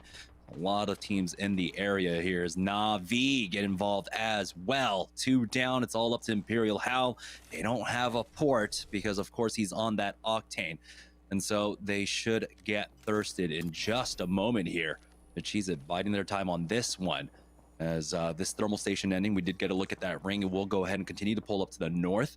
The houses by the respawn beacon are in as well, but a large chunk of the next ring will be pulling away towards the sniper tower. One of my favorite things is when knocked players hit the jump pad. So Hal is actually going and picking up kills along the way. He was able to get sniped down back up. What's up with Reps, though, is Reps going to be able to get rezzed as well. He is, so they don't need the portal, Jamerson. They're still in the same spot. Okay, maybe they do need the portal. They get thirsted over towards the side. That pesky Rakanishu hasn't left the scene quite yet. Importantly, though, I believe Hal did take out the last remaining member of Team Liquid. And he secures that kill, brings it down to 11 squads remaining. They're about to hit a next threshold here. Losing out on Reps is unfortunate, but we'll see if they can survive any longer. It looks like Los Corridos are out, and they do get the top 10 at the very least. 3 kill points now with 2 placement points. They do put on an additional 5 if they go down here, but TSM, we know they don't go down without a fight. There's a lot more cover here, so Snipe Down ended up kind of playing his own life by taking that jump pad and seeing what he was able to see. And then Hal is able to follow that up and realize, hey, this is a pretty good position to be. So really nice job there from TSM getting inside the zone, but you could see that they are pinched in between 2 of our EMEA teams, Na'Vi and Third Impact there. But that sniper post is huge. Holding that high ground is going to be fantastic, but there's still a lot of different rotations to be made. One of those rotations is from CLG. We were talking about the power of the portal. Here it is right here. We've seen this before from Madness. They go play the bottom of the donut here, and they may just end up blocking this door or actually taking this fight. Oh, this is Team Rock on the other side. It is. They were able to get them all back in. As right now it's TSM, the only squad that is damaged and playing without a player. They got this position early on. We have Team Razor to their west, who thought maybe this ring pulls over to the platform, but it did not. So Team Rockstar in a very strong position. Tech is going to be on that crypto, so he will be a nuisance with that EMP later on. Yeah, love when Tech's able to utilize the crypto, one of the only cryptos, if not the only crypto in the lobby. And is TSM going to be able to pull this one off and snipe down in the 2 versus 3 against Na'Vi? Armor swap coming through. Rez possibly going to be hit as well, but Third Impact was in the vicinity. Hal is probably making some callouts right now. He's going to go in full heal. They're still in the zone as well. TSM clutching it out with just 2 players. They started with just Hal. They got sniped down back up. Reps, you saw he was thirsted by Rakinishu. And they're still in this one, as are a lot of great teams. Applejack's one of them. Probably in one of the most powerful positions right now. And decent amount of ammo left in that triple take. Also has the massive. So basically 2 shotguns if he wants to get into the end zone. Yeah, Team Razor, they're stuck inside a black hole, but they do have the bubble being used by Muffins, and he will slow things down with the defensive bombardment as well. But they are just on the edge of this zone. High ground on the other side of this fight. A Sentinels versus Team Cheez It is taking place as well. And here's Team Cheez It. They were able to get the thirst onto Retzi now. The bubble down from either side. They back up from here, trying to find an angle. The scan comes out. They have 1:30 to try and turn the screws on this fight, as it looks like Team Razor are winning out on theirs, as Team Applejacks gets involved as well from that sniper post. And Team Razor went out there fight up against Third Impact now. Down to 9 squads, 23 players remaining. They're the only ones up there on that high ground roof. And Team Cheez It now on the edges with a minute left to go, still dealing with this team, and also, of course, the threat of Team Applejacks from the high ground here. Prodigy Aces actually goes back into the ring, but now what are they going to do? Yeah, they're gonna have to end up playing kind of outside of the sniper post here, or make a wide rotation with the portal. So this is going to be a tough spot to be, because a lot of the priority spots have already been taken up. So they're going to kind of be on the outside looking in here with 35 seconds left. But Hal is continuing to pick up kills. We have to note that. TSM still doing a fantastic job with just 2 players. And oh no, Prodigy Aces with a little alt tab. Yeah, it's like, hold on, my DoorDash order is here. But here we go. It looks like the pings are going down. They might have spotted an area that they can make a play, but like you said, on the outside looking in, you have the high ground for Applejacks. We have a team inside the tower as well on the bottom floor. Here's the port play coming out from them to try and just get in on board with Applejacks, playing the tower now up top. The zone will start moving in. CLG still playing underneath the circle building, but there's another squad on the other side of this one. Should be quite possibly Team Razor. They might have moved down early on to get into position, and it is. They're on the other side of this fence here. Beast in the Hunt pop for Android. He's trying to get information for his squad, but really, there should be a standstill here. Team Cheez It, though, up in a fight, up against Team Pop-Tarts. Rakinishu goes down. It's all up to Prodigy Aces left in this fight. Team Pop-Tarts will finish that one off. We'll see if they can get Impulse back up, though, as CLG go for a peek now. Lou doing some decent damage there on the other side up against Team Razor, but nothing critical quite yet, and CLG will hold this position for now. 5 squads remaining as TSM finally get finished off by Team Pop-Tarts, and they were not able to hit the top 5, but they did frag out throughout all of that. TSM tried to third party that right there, but Pop-Tarts fends off 2 different teams, as now Applejacks is going to go and send it as well. So all hell breaking loose in the last 30 seconds. I think it was 3 or 4 teams just eliminated right there. Trinal with just a sliver of HP, 1 HP, gonna go and hit that med kit. I like the way that CLG's played this one. They've had numerous times to go and try to third party, though. They understand the situation. They're already sitting pretty. Just slow play this one. We've already seen that we're able to execute better than these teams in game number 2 when it comes down to this final 6th zone. So it's great experience for CLG to go, and all these teams basically to fight these out. You're always looking for your team to get into these situations.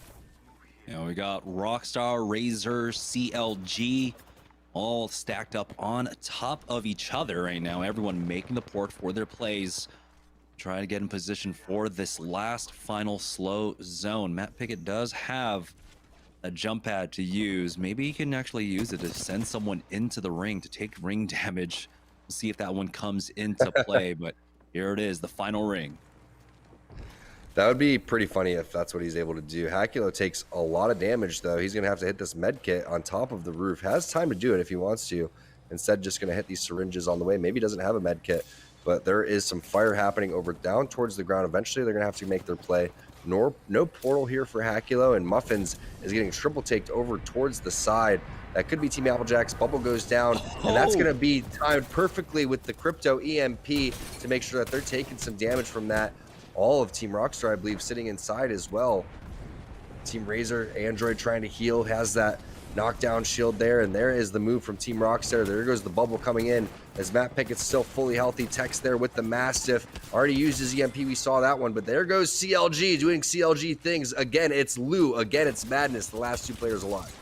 But Applejacks are full 3 here, and they are ready to push up on them right now. The bubble has already been used. Aves is down to the last 2 mags for this as the jump out comes, but Madness will fall. Trinal picking that one up, and just like that, Applejacks will take the victory. Lucky for them, of course, they were able to control that east side of this ring. There were 3 teams completely stacked up on that circle building, and they just waited it out to get that finish. Tree isn't that far from Thermal Station, and that's where they land, and they've been getting pretty fortunate with the southern zones, but they're able to execute as well. And taking the high ground is, you know, a big decision. They were able to get the right utility to have it, but also being able to finish off these great teams towards the tail end. There were so many skilled teams. It takes a lot of patience, a lot of discipline, and also you have to hit your shots right there, which is exactly what they did. Madness and Lou are 2 players that are totally capable of winning a 2 versus 3, but Team Applejack showcasing they're one of our strong partnered teams here in Season 2. Yeah, that's 3 games in the books. That means we are headed into halftime. So we're going to take a little bit of an extended break. We have a halftime show as well. So stick around, guys. We'll be right back.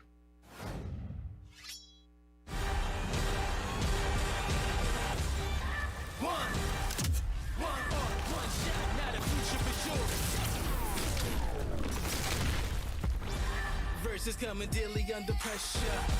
Working on the plot and the scheme. The true side trademark is at the edge of your dreams. Yeah. One shot, now the future is yours.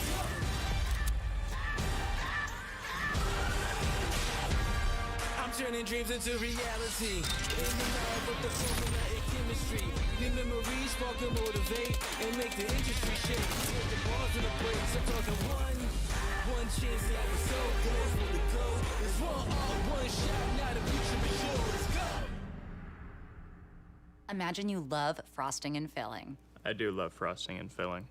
Oh, well, imagine if there was a way to enjoy that delicious goodness anywhere, anytime, out of the toaster, out of the box, out of one of those baggy thingies, with nothing but a thin layer of foil between you and... Pasta.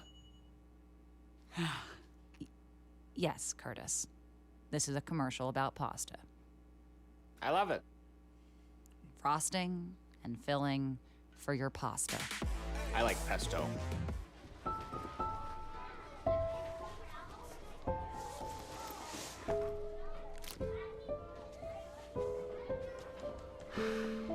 Hey, shake it, kiddo. Love Dad. Oh.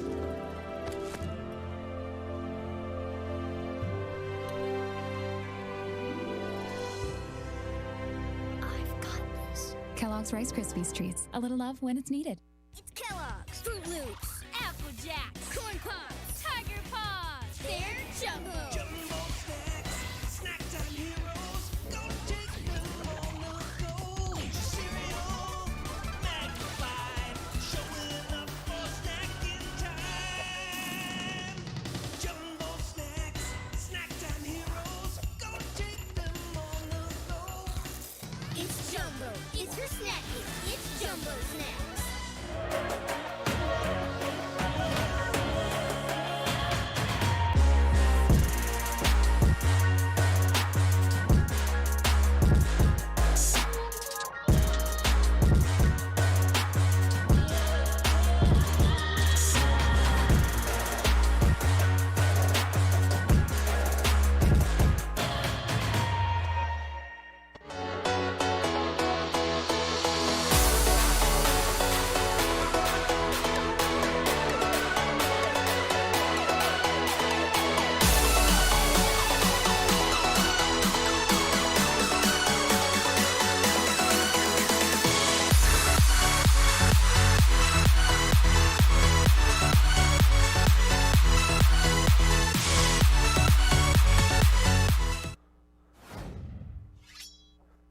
back, ladies and gentlemen. 3 games in the books. Great cast so far from Jamerson and T-Squared, so keep it up, gentlemen. And a big win there from Team Applejacks, carrying the momentum that we saw from them last night in open night. They were crushing it. It's A's was popping off game after game, and we see them up on the board here. Pop-Tarts also having some good performances. Lucas and Stumps with the kill and damage lead there, but obviously wasn't able to push it through to a victory. We'll see if they can keep things up. They had a solid night last night as well, but it is all about Team Applejacks right now. It's Aves and those guys continuing to try and climb those standings. Obviously, Team Pringles was at the top to start the week, but Applejacks and Pop-Tarts really gunning for them so far. We've got 3 games left to go today. But on halftime here, I'm joined by the boss man himself. We're going to head over to the GVO zone and see what's going on. I only got, yeah, we're coming over here. We're coming over here. Yeah, there it is. There it is. Nice cut. Timely, as always. All right. No mic? This guy. His mic? I'm good. So I'll hold the show down. Yeah, I could understand what she said. Timely as always. Timely as always. That's how we do things here at Esports Arena. But representing the boys, Team Applejacks, have you guys noticed how sick these jerseys are? It's a little bigger. This is an XL. It's an XL. Yeah. So it's bigger. All right. Clearly I'm a nice svelte medium. 6'5", 38-inch vertical leap. Yeah. Okay. Better than someone else, you know, right? I mean, mine is like 6 inches. So. Well, no, Doc. First of all, let's move on. I live up to the white men can't jump line. So. I just give a big shout out though. It's Aves, man. Yeah. Man, oh man, what is up? I know you typically hear in chat, dude. That was awesome to watch. First of all, they did have a better outcome at the end there, right? CLG fighting against a broken down Rockstar who was just fighting against Razor. So those 3 were going nuts. And then Applejacks was just watching right on the outside of it. So they had the best place to attack that. So CLG was already hurt, but then they ended up cleaning up. So that was awesome. Applejacks has been an absolute, well, not the biggest surprise. Pop-Tarts has actually been the biggest surprise, given the fact that they were last place last season and now they're first place. And the fact too that like Lucas is playing with a different lineup too. So you're not only are you coming from a really rough season, but you've got to get used to new teammates, figure out how things are going to work and they're going to mesh. But it's been super quick. Obviously, coming into the week, I think they were sitting in second place right behind Pringles, and they've kept it rolling. Great night last night. Good performances so far tonight. We'll see if they can get some dubs. Right. But they're looking strong. So and I think that's really what you hope for, right? You hate to see where you have a team or two that are just wallowing at the bottom of the standings, not doing anything. But so far, it's been every team is having kind of their nights, coming out and having their performances. And this week, it just seems to be Applejacks, Pop-Tarts. This week is insane for those guys. Speaking of bottom of the leaderboard, Team Liquid, we're hearing, has just bowed out of tonight. So they're no longer playing for the rest of the night, sitting at 9 points of the leaderboard. What do you think about that? They're missing Liquid rough. Casper? That's rough through 3 games, right? And Casper has looked solid. We didn't get to see him last night, but he's come in tonight. He's looked solid, fragging fairly well, and seems like they're starting to get rolling. We'll have to see if that squad can, get things going in the back half of tonight's games, as we still do have 3 more to go. But Tyler was giving me a hard time earlier. He was looking for some swag. I was giving it away earlier on Dealer Steal, and he was like, Sorry, what do I got to do? So Dealer Steal, for those of you that did not watch earlier today, I'm going to be the contestant. Yep. You're going to be the one running the show for us. This is what we do. And so yesterday we had Nasky, Cooler Nasky. Today we had Zach Mazer. Dropped that's a rated R version if you want to watch that one, but we'll show the hell I have to use the bleep machine for that one. I'm also known to do that as well. But anyway, so right now we're going to show what this game show really does. And if you do subscribe to Esports Arena on Twitch, we will be picking random subscribers as the show for Series E goes on to compete for this. But right now we're using the Coolers, we're using Zach Mazer because we want to get this some hype. We want to make it entertaining, but obviously we're here for you guys. We're here for the audience, and we want you guys to be able to win mostly. Yeah. Because we want your support. We like support. And the best part, too, is if you get on the show, you can't lose, right? We've got tiers for our loot here, but even that white tier, Pringles snack pack, Pop-Tarts pack, a Rockstar pack, Cheez-Its. Like, honestly, I had Zach on earlier, and he picked a crate and eliminated the Cheez-Its, and he was bummed.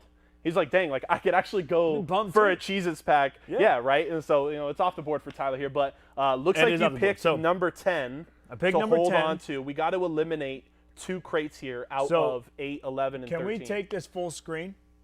Guys, camera crew, can we take it full screen so everyone can see this? So basically, we've X'd out what's not available. And what currently is available for me to win is a case of Pringles, some Rockstar, a Razer backpack, and an Xbox Series X. Ever heard of it? Yeah. A couple times, a little bit. Exactly. So, all right, we can bring it back to us, and we're going to play this fun little game right here. So now it's up for me to pick the next case, right? Yeah, so you're hoping you got that high tier lead, or, if you're really feeling Rockstar, you're hoping Rockstar is inside number 10, but you rejected my last deal, so we got to knock 2 crates off the board. I will have one final offer for you. You can either take that deal or you can elect to steal, and then we'll pop open crate number 10 and see what you got. All right, so I picked crate number 10. Last night I did win the Xbox. Yes. So things are different now. Yeah. So I think I picked number 10 last night too. I think you did too. As the example. But I'm still gunning for that Xbox again. So let's go ahead and pick case number 11 and see what that is. All right, we'll crack that one open, see what's inside. Pringles, Rockstar, Razer backpack, and the Xbox Series X available here, and it's the Rockstar pack. All right. That's all right. Okay. I'm not a big energy drink guy anyway. I'm a big coffee guy. But if I were to drink energy drinks, clearly it's going to be Rockstar. Obviously. Big fans of Rockstar. Fans, appreciate their support all of right, everything so that's we're a doing bummer, here. but thankfully we don't have to ship that to my house. All right, crate number 13. Let's get rid of that one. All right, let's see what's inside number 13. Again, the Pringles pack, the backpack, the Xbox. No, available. come on, Not man. anymore, though. That's the Xbox Series X. Unavailable. Okay, so we got 2 prizes left on the board. I got the Pringles pack. We got the Razer backpack. I've got a deal for you. I could offer you a Series E jersey, but I think you've already got one, so I think we're okay there. Obviously, Zach Mazer was really stoked about that Walmart $50 gift card, but I'm going to hit you with some more merch. I'm going to offer you, walk home right now, if you want to take the deal, the Esports Arena Mystery Merch Pack. That's my offer. Do you take the deal, or do you want to steal and crack open case number 10? No, steal. I think I kind of want what's on there. Okay. I like the mystery box. I don't think you should offer that, right? Because here's what we got. If you look on, there's still a Razer backpack. Like, yes, I want the Razer backpack, and there's Pringles. So I got a 2-shot here, right? I think that's a pretty good deal. I should have taken that deal, but for the sake of entertainment, we're not going to take the deal. But that's too good of a deal. Producers, we got to change that up. All right. That's too good of a deal because it's a 50-50 shot of winning Pringles or Razer backpack. I don't know. I like Tyler. I'm trying to be, Are you in good. I'm control? trying to suck up to the box. Are you a in little control? Bit. What? Are you in control of what we picked? Yeah. They told me. I asked, and I was like, "Do you guys want to feed it to me?" And they're like, "No, you can figure it out." I'm like, "Oh my God, that's yeah." Trust me. I tried to give away control of the deals. They wouldn't do it. So I was like, "All right, that's funny." Here we You're go. Going to give away all our good stuff. Yeah, I am. I'm trying to. I'm trying to just bleed you dry Subscribe to right now. Esports Arena on Twitch, and then you can actually win some good stuff because JC's handing them out. Apparently. Yeah, I'm looking out for you guys, right? Okay, so no deal. Tyler goes for steal here, so let's crack open crate number 10 and see what you have won. Man, I am hoping it's going to be the Pringles. Yes! Yes! I'm a big Apple Jacks fan. I'm a Pringles fan. I'm an everything fan. Oh my gosh. Uh-oh. It's draft day all over again. Open the envelope. We got the Pringles in there. These ones have been open. They're a little stale, but it's all good. That's fun. I like doing this game. Y'all should subscribe to Esports Arena on Twitch to play this game because that's a ton of fun. You can win an Xbox. You can win a Razer backpack. We got a bunch of Razer product. We got Esports Arena product. And to be honest, there's no loser, right? You can win a whole thing of Pringles. Yeah. There's no loser. So, game show that JC hosts with Esports Arena. We're giving away our stuff that we have with our partner products. before every show. And then eventually, if it starts doing pretty well, maybe we'll just do a full-on another game show during halftime. Yeah. Maybe we'll give away multiple things. So subscribe to Esports Arena, and you can get your chance to compete during the game show and play, and we'll offer you some cool stuff. I don't know. Are they telling you in the ear? We ready to go? Is the server up, or we got to steel stall? I think we are ready to go. We've got 3 more games on the docket, guys. When we return, Jamerson and T-Squared will get you right back into the action. That's it for Tyler and I. We'll see you in a few. Let's go, AJ's. Stack Pringles flavors. Make new ones. How much do you think Pringles paid these people? Hardly anything. Hey, you guys want to stack different Pringles flavors to create new flavor combos? Here, I'll go first. Pizza, barbecue, and jalapeno. The spicy barbecue pizza stack. Get him! Grandpa, what's going on? Pringles. We're trapped in a Pringles commercial. They must have taken us in our sleep. How can we get out? We can't, Summer. They warned me this would happen and I didn't listen. Stack Pringles, make endless new flavors. Stacking Pringles to make new flavors. Make endless new flavors. Barbecue, wavy, and sour cream and onion equals a 3-layer dip stack. I wasn't born in the spotlight. Nah. Had to grind and shine like a star on a hot night. And something about the struggle now resides in my muscles. And every trial and trouble helped to hang my hustle. Real rock stars don't chase the spotlight. It chases them. Cheese it, snapped. How's it taste? It's so thin, crispy, and cheesy. And I just want to keep eating it. And eating it. They love them. Snapped. So good we may run out of cheese. Yeah, it's one heart, one shot. Now the future is yours. Go.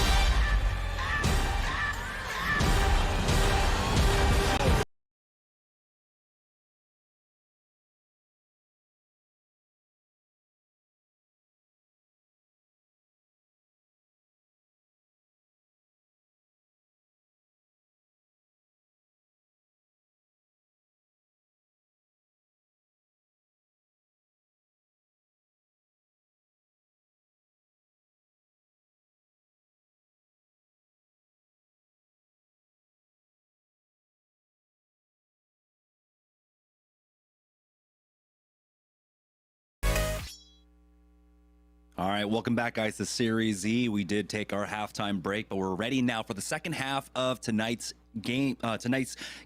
We have, of course, 3 more left to go, and it should be CLG up on top, but Applejacks were able to take game number 3, shaking things up a bit. So let's go ahead and take a look at the Mobile One leaderboard to see where everyone stands. CLG have been able to differentiate themselves from TSM. Remember, going into that game, they were tied up at about 26 points, I believe, each.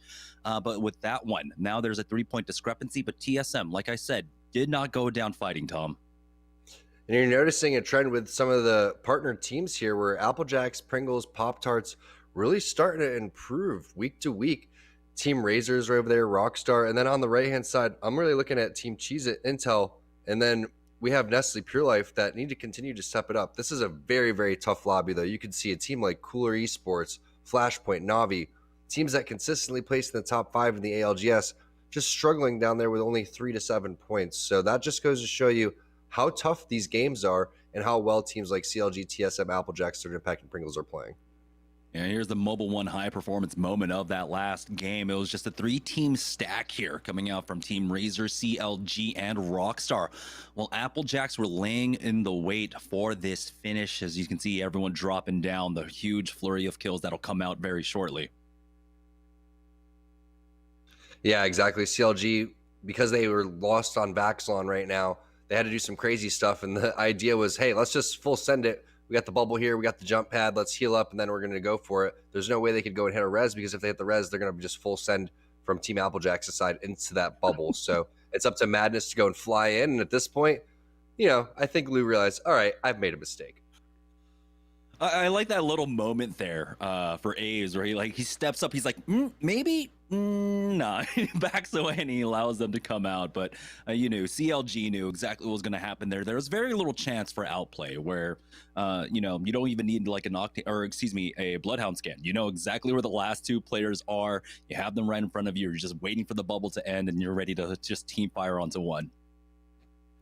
Yeah, exactly. And there's nowhere to kind of strafe and shoot, right? You have to just kind of walk this plank of death in between two hot lava pieces, on both of your sides. So you're absolutely done for. There's just two pits over towards your side. You're gonna have to just approach the situation the way that they did. Just full send it, try to see if anything happens. Obviously, Lou, when he landed on the ground, was like, all right, who wants to box? All right, nobody does. All right, joining on board with TSM, who are currently second place in the lobby, 3 points behind CLG. We will be getting the typical drop from them. It looks like they were gifted with the beacon as well. It's hard to tell, actually, but Hal's going to be pulling on over towards that train station. And no, they don't actually get a beacon here. So that's going to, slow them down a little bit, but they should be able to find one on the rotate. No Name typically has one, and that's where you go from this side if you're not able to find it. But you may meet some resistance from teams over towards Overlook, but TSM is just so darn fast. And also, I have a good feeling that Hal's pretty decent at calling where these zones are going to go just based on where round number 1 is. But we do see this is going to be the North Zone. So, it's true. It's all scripted. The first 3 games of Series E are going to be South Zones. The next 3 have to be North Zones. Yeah, so love to see this one coming out. It's going to be pulling on over towards Countdown right now. It looks like we have Cooler up top taking trials as well. And so they'll be pretty happy with this one. One of the longer rotates, though, coming out from Applejacks, but they have been decent on playing the edge as well. This is one of those squads that you were talking about, stepping it up on every facet of the game, being able to play the edge and also playing the patient game, the long con for the end game as well. We've seen a lot of things. We've seen Aves coming through and playing an aggressive Octane and also a Wraith. And typically when you do that, you are going to be like the main slayer for your team, I guess you could say. Trinal comes through with a support type of role. Rollers does as well. And you could see just based on when they were knocked over towards the back of Tree, Trinal put up his knockdown shield so they could get Aves back into the game. Rollers had a gold bag. He was able to res them both. Yeah, they didn't win the game. They had a tough rotation out. I thought they should have played the high ground where they're at, put pressured on top, and then eventually rotated. That's to give them that third impact one, and that was game number 1. But Applejacks obviously lands Tree. We've seen 3 South Zones for the first 3 games. Now we're going to see what it takes for them to actually make a far rotation like the other teams had to do to go to their land. Yeah, still good timing on them. It's a minute 30 as NPL changing up their drop spot. Do not want to fight up against Noko's squad down at Dome, so they're over here at Refinery. The team's already trying to gatekeep them here. As you can see, a team playing over by the train tracks and the rocks for the time being. NPL just getting some armor swaps, still stuck on the white Evo shields, unfortunately. See if they can find anything else. Yeah, because Refinery's loot is absolute buns. The only way that you're able to fight this, and we've seen, I think, Team Cheez-It in Season 1 realize this, is that you have to play the roof, and then everyone just gathers up on the roof and waits for them to slide down. You're going to have a couple different opportunities to fight them. One is when they slide down the hill. The other is when they actually have to clamber up the side and then charge the roof. And Third Impact is the type of team that will. So if they all spread out like this and they just all have white armors, they're going to get picked apart by a team like Third Impact. So I'm curious to see what Nestle Pure Life does. And the reason that a lot of teams don't land over towards Refinery is this is the type of loot that you'll get. It's kind of like Train Station. Rockstar versus Na'Vi, but Rockstar do finish that one off. We got the fast res coming out as well for them, but the pings are coming out. Third parties are going to be soon, and the EMP drops on top of them as well. But looks like they will be able to recover tech for the time being. Still need to heal up, though, as they are getting scanned up by the drones. The re-knock coming out from Madness to take him out. And Rockstar, they are in some hot water here, splitting up. Matt Pickett drops to the low. Now the Gibraltar caught out by himself as well. Yeah, hot Rockstar is. I typically like mine cold. I'd take it medium or room temperature, but boiling hot, I don't think so. So CLG putting the pressure on them, and that's tough. That's tough because they've been playing pretty well and they're trying to get their feet underneath them. And now it's just a lone Matt Pickett. A lot of times we've seen tech in these instances, and you don't want to lose out on your crypto. So Matt Pickett going to most likely be on that Tomcat rat cam in a little bit if he doesn't get taken out. But Team Cheez, it looks like they found themselves in a little bit of a skirmish. You also see Cooler gets into it over towards the side as well. Joey Blackout sends it into the bubble instantly. Massive with the purple bolt. Looks like he's trying to take on the Gibraltar, and he looks like he doesn't do it either. 303. I thought Joey had it. The shots look clean, but the Gibraltar shield's just too strong, and now Rakinishu's there to help. Yeah, it's going to be a 2v2, though. They were able to trade 1-for-1 at the very least. Rakinishu backing off that door with the thermites down. It's an armor swap onto a white. Prodigy Aces is trying to find something for him. We do have a blue armor swap as well. Joey Blackout still bleeding out throughout all of this, but Rakinishu with this angle does spot out one. Matt Pickett gets finally finished off by Lou. Not all of this. Team Cheese It, though, now trying to turn the pressure. Pyrodise getting knocked down by Rakinishu. He's got this high ground control, and Joey Blackout is going to get rezzed up by Prodigy Aces. So Rakinishu has done a good job of pulling this attention away. Has two of them separated from the knocked player as well, buying so much time. Joey Blackout will pop that Phoenix kit for the time being, and Rakinishu again slowing down the res here. 4-3-0-3 bubbling forward into that Gibraltar. He has to be careful here as he runs right into the thermite, and he takes the 1v2 and falls. But we'll see. Joey Blackout now left in the 1v2 himself. We'll see if he can try and clean this one up. There hasn't been any third, so no armor swaps quite yet, but 3-0-3.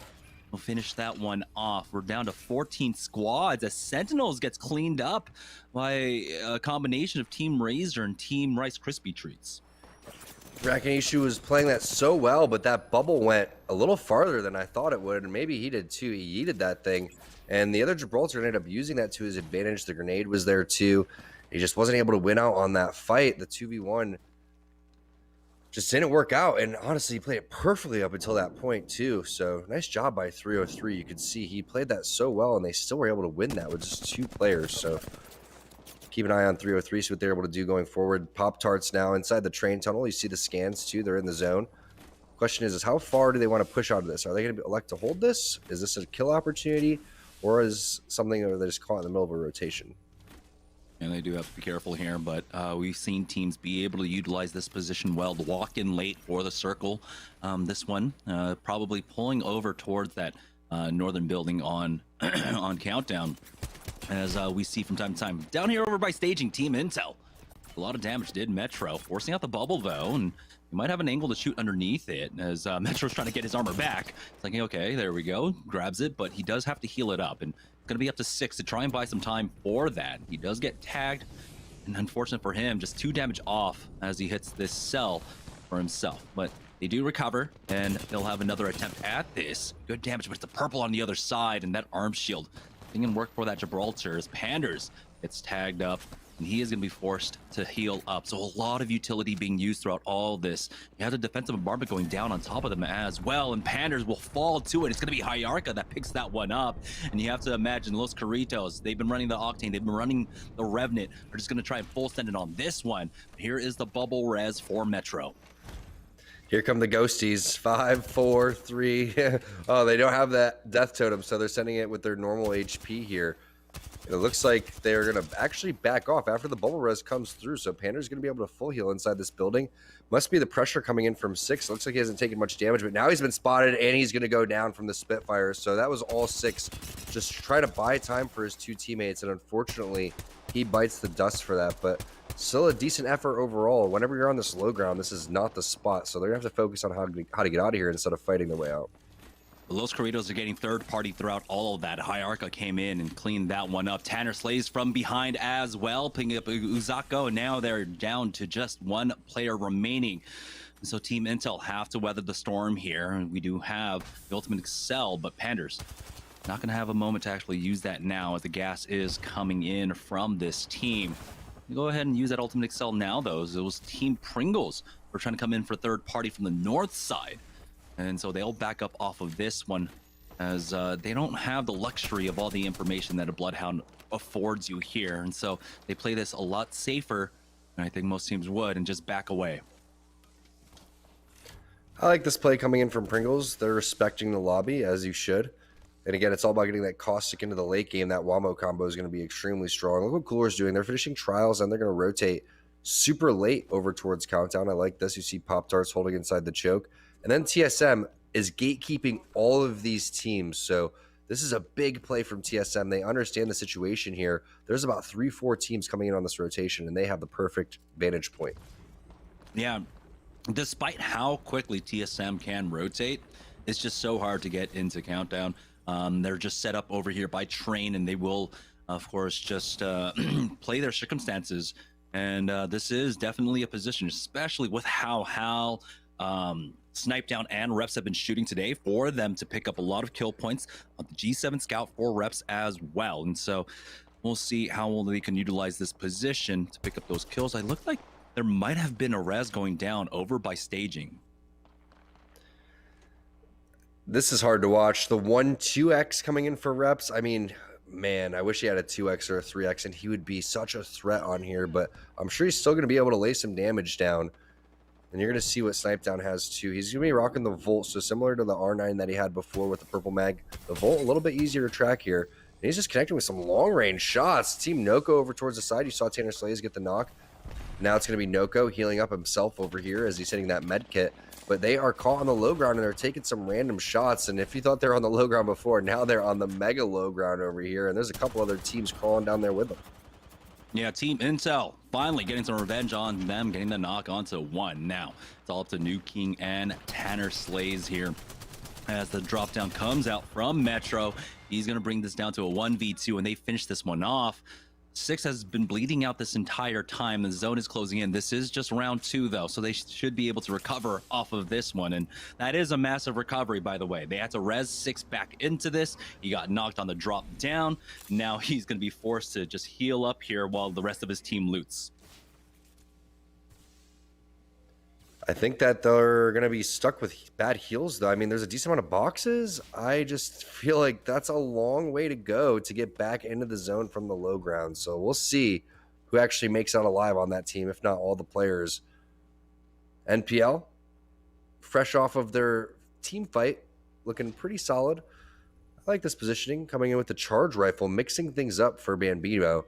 Charge rifle is extremely useful in these type of areas. You can see, Jamerson, just how much open field there is, and Bambino would love to take advantage of that, but he has 2 different angles he has to worry about. Obviously this team over towards the south, and then possibly over towards the sniper post. But if he leaves this high ground, then these teams could easily walk up. So he needs someone else over towards the left, basically scouting to see if these players are going to actually make their way up. So connects in a couple of 9-3 bombs and just kind of relocates after he gets that information. You know, they have 2 minutes to work with here, and they need to find an opening, but it looks like TSM, with the gatekeeping over by Train, were able to get the knock onto Panders, and their patience will finally pay off for them. They do at least secure that, and there's going to be gatekeeping this the entire time, and that is Panders down, by the way, so no port, nothing like that, to allow them to try and rotate through all of this. And TSM, they're just going to pick up this loot. Being a little aggressive here, but we'll see how aggressive they get, as they've already taken about a quarter of their HP just from the ring damage alone. So there is an opportunity to be able to outplay this one. TSM have to be careful in how aggressive they get off of this. And there's the call made to get back, as Hal is already down to about 40 HP throughout all of this. Joining back on board with Los Carritos, who did survive throughout all of this. They got Uzako back into this game. Death protection has been cleared for 90s. He was trying to come in for the third party up against TSM. And I guess that's why the call was being made to retreat. Like I said, there's an opportunity now for the outplay. We'll see if TSM have fully recovered, if they've healed up from the storm. Uzako really not in the position to try and help out. He doesn't have any armor. 90s goes down, and that should be Los Carritos getting cleaned up. Nasty spray there from Hal, completely confident that he's going to recharge his HP up through the Octane passive there. And look at the shots coming in from Snipe Down onto 6. This gatekeeping play call out was huge coming in from TSM. There's the bubble rest coming in from Team Intel. Looks like Snipe Down wants to send it in there. Going against Gibraltar, though, does a decent amount of damage, 104. There's the knock, the re-knock onto 6, and there's the finish coming in from Hal as well. He'll take that kill lead. 3 kills overall. TSM starting to heat up in this lobby. They do have pings going on down where they want to play too. So I love this coming in from TSM. They understand the situation. They get over towards the train, and all of these kills and all of this loot gets rewarded for them. And now it looks like Reps will either be able to switch his gun or at least get some sort of scope for that poor scout. Yeah, definitely a better scope at this point. TSM now making their rotation here. They are already on the edge of the zone. Hal just keeping an eye on the eastern side. A lot of teams are going to have to move in. We saw NPL were playing that choke over by the frag side, and they were dealing with the team themselves. There was also a team that was inside trading tunnel. I don't know how long they were there for. It looks like NPL decides to opt to go for a northern rotate through the ring, but they run into some trouble. It's Team Pop-Tarts here, already gone down to 2, and E-Boy Ronnie is the only one alive.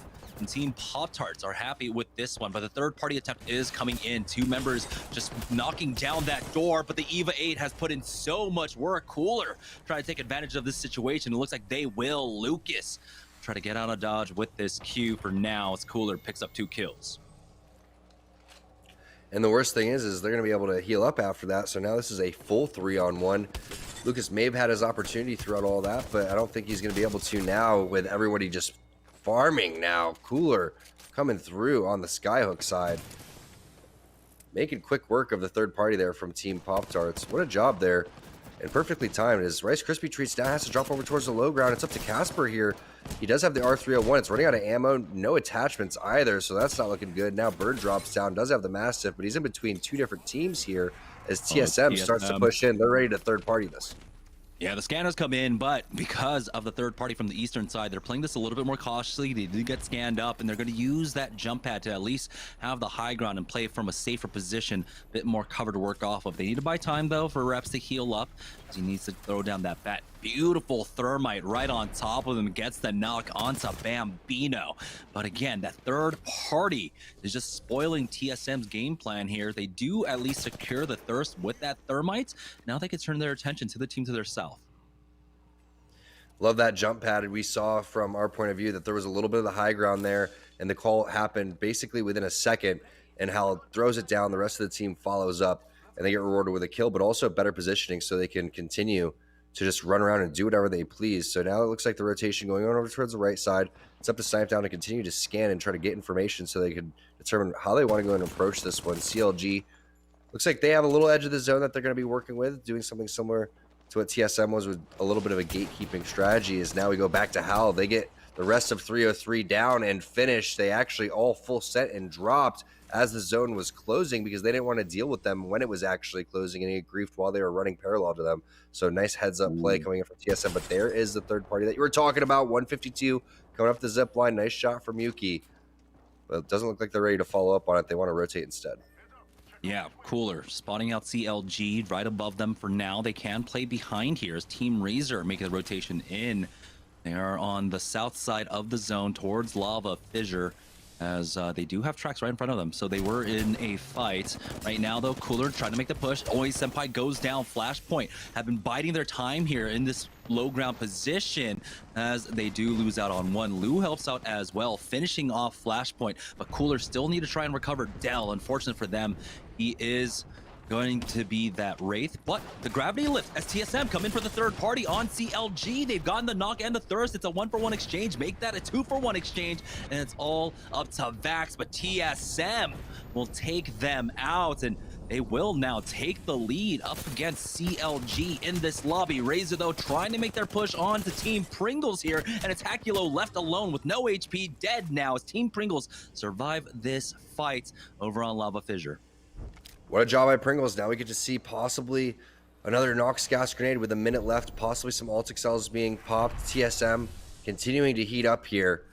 Hal flies in, does a lot of damage. The pings go down, and they fortunately get him back in this building and get some more resources so they continue this run that they've had. Like you said, overtaking that lead from CLG, but we'll see if some other partnered teams can continue to add pressure. Team Pringles is one of those teams that are sitting on the left side of the leaderboard. I think they're sitting around that 5th, 6th area. So that's a team to watch going forward. But there is a scan that shows that there's players below them. But look at this head glitch. Hal is in the zone right here, and all 3 players from TSM, if they wanted to, could utilize that position. Applejack slow playing this one. We're able to make their way into Countdown. They have the main building to work off of as well. Trinal, and we'll keep an eye on the back side here just in case someone tries to go for a cheeky rotate. With some timing in a few more seconds, he can go ahead and refocus his attention to the north. Now, Cooler were able to recover. You saw that gravity lift being used by Yuki to allow Dell to rejoin his squad, even though he was knocked. And now here they are, and they have a small position that does provide a little bit of cover, and they will be inside the ring. Yuki still on that Kraber. He's got 3 shots, though. This could be the difference maker. They've got TSM right above them. This is a tough spot to play off of. Again, watching their back, making sure it's clear. They're going to be safe for now. And then we're going to see where the zone is going to go here, too. That's a very important thing on where it closes and who has the slow side of the circle, who has the most area to work with. Is Applejacks with the high ground. Big grenade. Is this one going to land? It's a little bit further than he was hoping for. Maybe trying to bank it off the wall. That player just stands there, not even worried about it. From Maeve's point of view, it kind of looks like that one was going to connect, but looks like that's just a wasted utility, and now they're looking to go towards this door. Oh my gosh, that's TSM just with a full send. They scan the door, they realize they're a little bit split, and they mop Applejacks in seconds. Yeah, Team Pringles tried to come in for the third party, but the instant swivel. We had the armor swaps for TSM there. They're just cleaning up the lobby. The Cooler's the only team left now to try and challenge as they go above and top. We have the gravity lift being used to regain the high ground. Reps has fallen, and Cooler might have found the opportunities. Playing this out in a 2v2 up against TSM. The Kraber, though, in the hands of Yuki. Not quite what you want here in this final fight, but Cooler will be able to come in for the third party and take this game. What a job by Cooler. You could see Hal wanted to fight that, but he was slowly backing off the entire time because he understood the situation, that they needed to continue to make sure that they were good. And he didn't want to just get second place and get all these kills. He wanted to win the game. So he had to slowly, methodically back off. But Yuki played that black hole perfectly right at the door, and he couldn't make any type of plays, get any type of angles. But still, another great game by TSM. Applejacks was there, Pringles was there. Overall, Cooler, though, takes the dub. And I thought they might have been in a tough spot because during that rotate, they had to deal with TSM. They had to deal with Team Pringles. Team Pringles actually got one of the first knocks. I believe Dell going down. There was a combination of knocks, gas grenade, and every other grenade in the game. But congratulations, Cooler. Finally get a step into this competition in tonight's tournament here, as this is one of their best performances of the night. Of course, taking the win with the kill points as well. So we're going to go ahead and take a short break. When we get back, we'll have the next game of Series E right after this. Stack Pringles flavors. Make new ones. How much do you think Pringles paid these people? Hardly anything. Hey, you guys want to stack different Pringles flavors to create new flavor combos? Here, I'll go first. Pizza, barbecue, and jalapeno. The spicy barbecue pizza stack. Get him! Grandpa, what's going on? Pringles. We're trapped in a Pringles commercial. They must have taken us in our sleep. How can we get out? We can't, Summer. They warned me this would happen, and I didn't listen. Stack Pringles, make endless new flavors. Stacking Pringles to make new flavors. Make endless new flavors. Barbecue, wavy, and sour cream and onion equals a 3.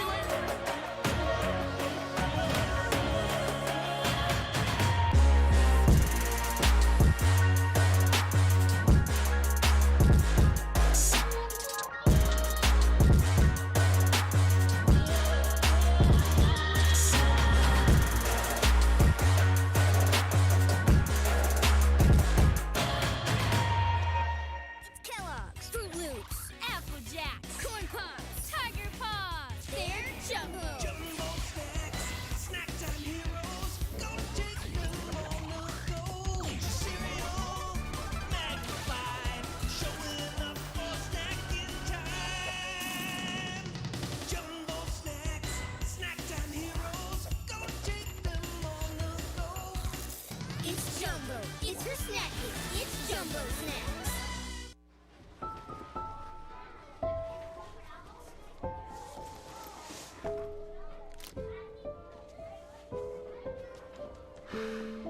Hey, shake it, kiddo. Love Dad. Oh.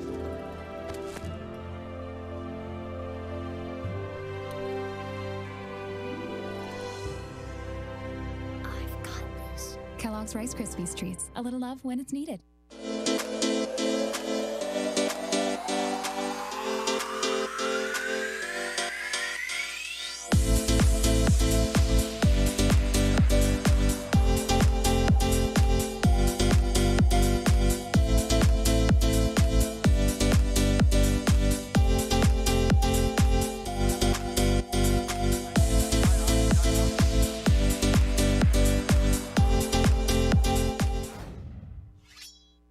What's up, folks? Yeso back here in the Esports Arena Orange County studio. We've got 4 games down, and sadly for TSM, one more where they get into that final 3 but aren't able to finish it off. Cooler with a good performance there, grabbing the dub in game number 4. We got Nasky up on the board, IGLing for those guys. We got to see him yesterday in our pre-show.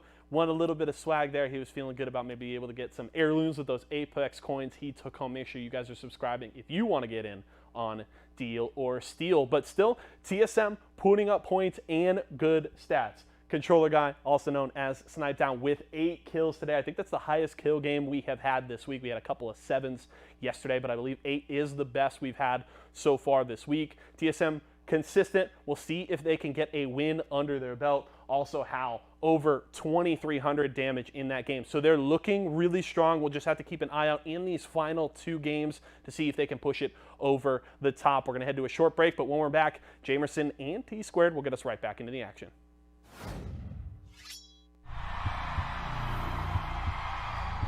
I wasn't born in the spotlight. Nah. Had to grind and shine like a star on a hot night. And something about the struggle now resides in my muscles. And every trial and trouble helped to hang my hustle. Real rock stars don't chase the spotlight. It chases them.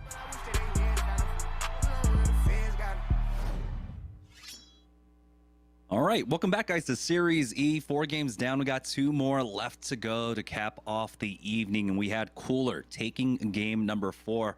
Finally, when we get a Northern Zone, Cooler, we're able to finish it all off.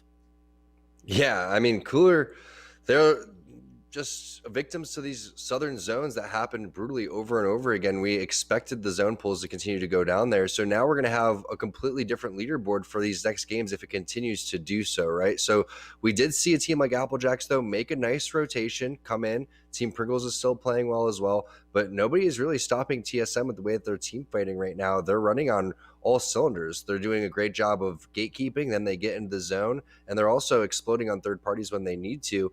But they're also making plays that are just kind of wow moments where you're like, okay, wow, these guys are pulling things off that you don't really see from other players. And that's what TSM's been able to do in the past. Yeah, that full send in the final 4 situation was absolutely nuts, taking that last fight there. But let's go ahead and take a look at the Mobile 1 leaderboard. TSM were able to close the gap and gain their own lead, a 13-point lead now over CLG.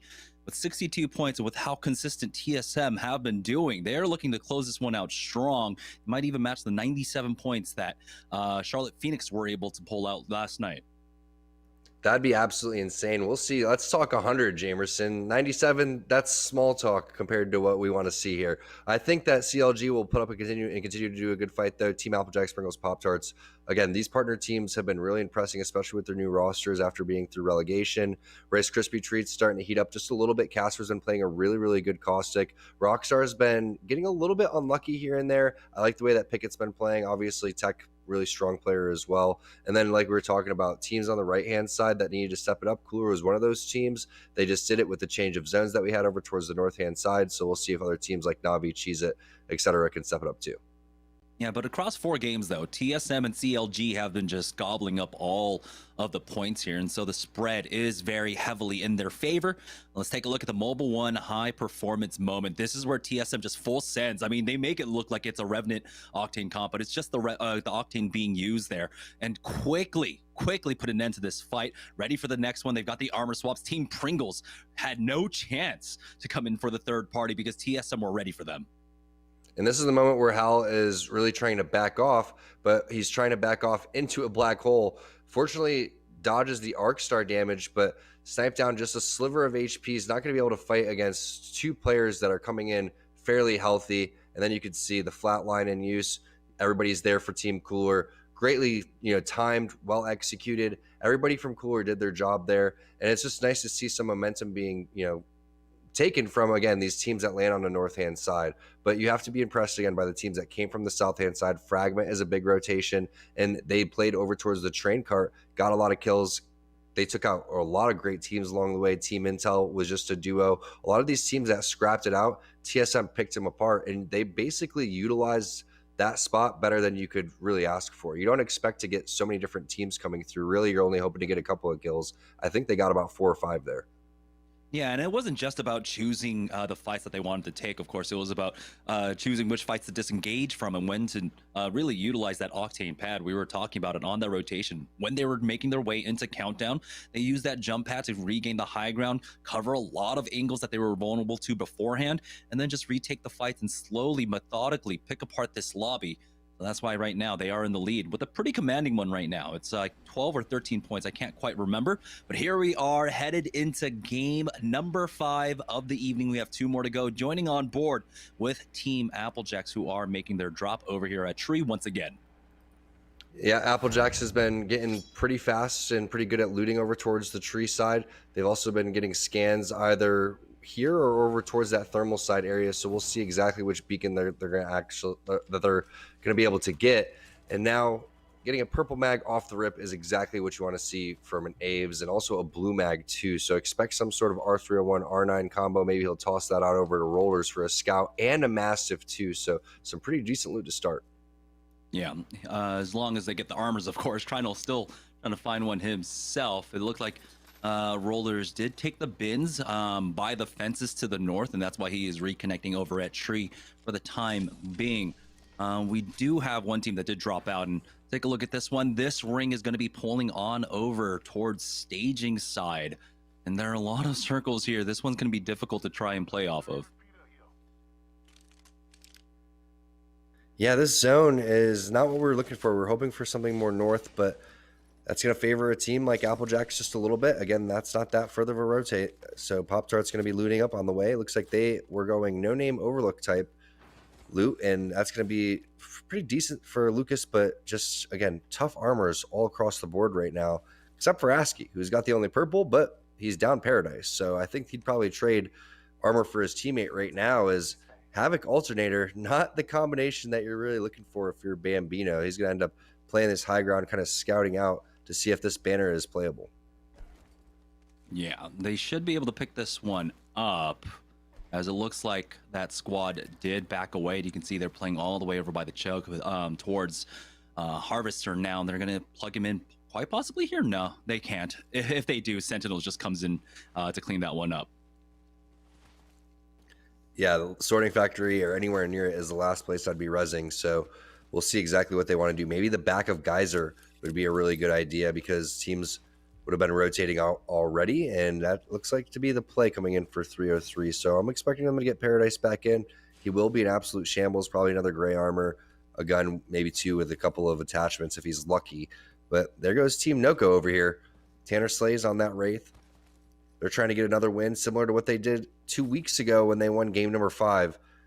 Like you're saying, that Overlook circle, but this one not going to be Overlook, going to be more on that west-hand side, and they're going for a very, very late rotation. Yeah, it looks like they're just going to take the cursory loot throughout. So going from Dome towards Mini Dome and then over towards Launch. Joining on board with NPL, though, who have been getting into this fight now up against Third Impact. You have to imagine. They back away from this position. You see the triple take shots coming down, and buys enough time for Ronnie to heal up. But he still has to be careful. Bambino gets hit big. They're continuing to try and retreat away from this, but they're going to start running out of ground, and it's just a lot of rock and some open field that they're going to run through. Octane pad will help them get out, but they're still getting tagged throughout all of that. Applejack's in a fight over here at Thermal Station. Who is on the other side of this one? It might be Team Intel. Find out, though. Applejacks use that bubble. They will be able to heal up. Aves passively healing up as well on his health as they make their way into the building. And so with that scan, they realize all 3 players to their northwest, which is going to take this time to just reset the fight. That was an interesting fight from Aves. It looked like he was hopping around waiting for the bubble, but the bubble wasn't coming up quite yet, and then Rollers tossed that one down. Just going to sit there and trade resources here and there. The big play here is eventually to get over towards that choke, and you can see that's what Applejack's thought process is. But they have to be careful because other teams are starting to make the similar rotations. So what you'll see is teams kind of have presence. They'll have presence with the scans. They'll also try to utilize that scout. But unfortunately for Aves, he doesn't have a long-range scope. So gatekeeping teams isn't going to be as easy as he was hoping for. As we see the team that is playing the choke, that's going to be Navi. Yeah, Navi already poised in position for this circle, hoping that it pulls down over this way. Not a lot of action this time around for game number 5. Things, again, it's coming down to the wire. 2 games left to go. Is Na'Vi sitting pretty. They've got a purple armor on Max Strafe. They've got double blues on Kuhia and Nesh.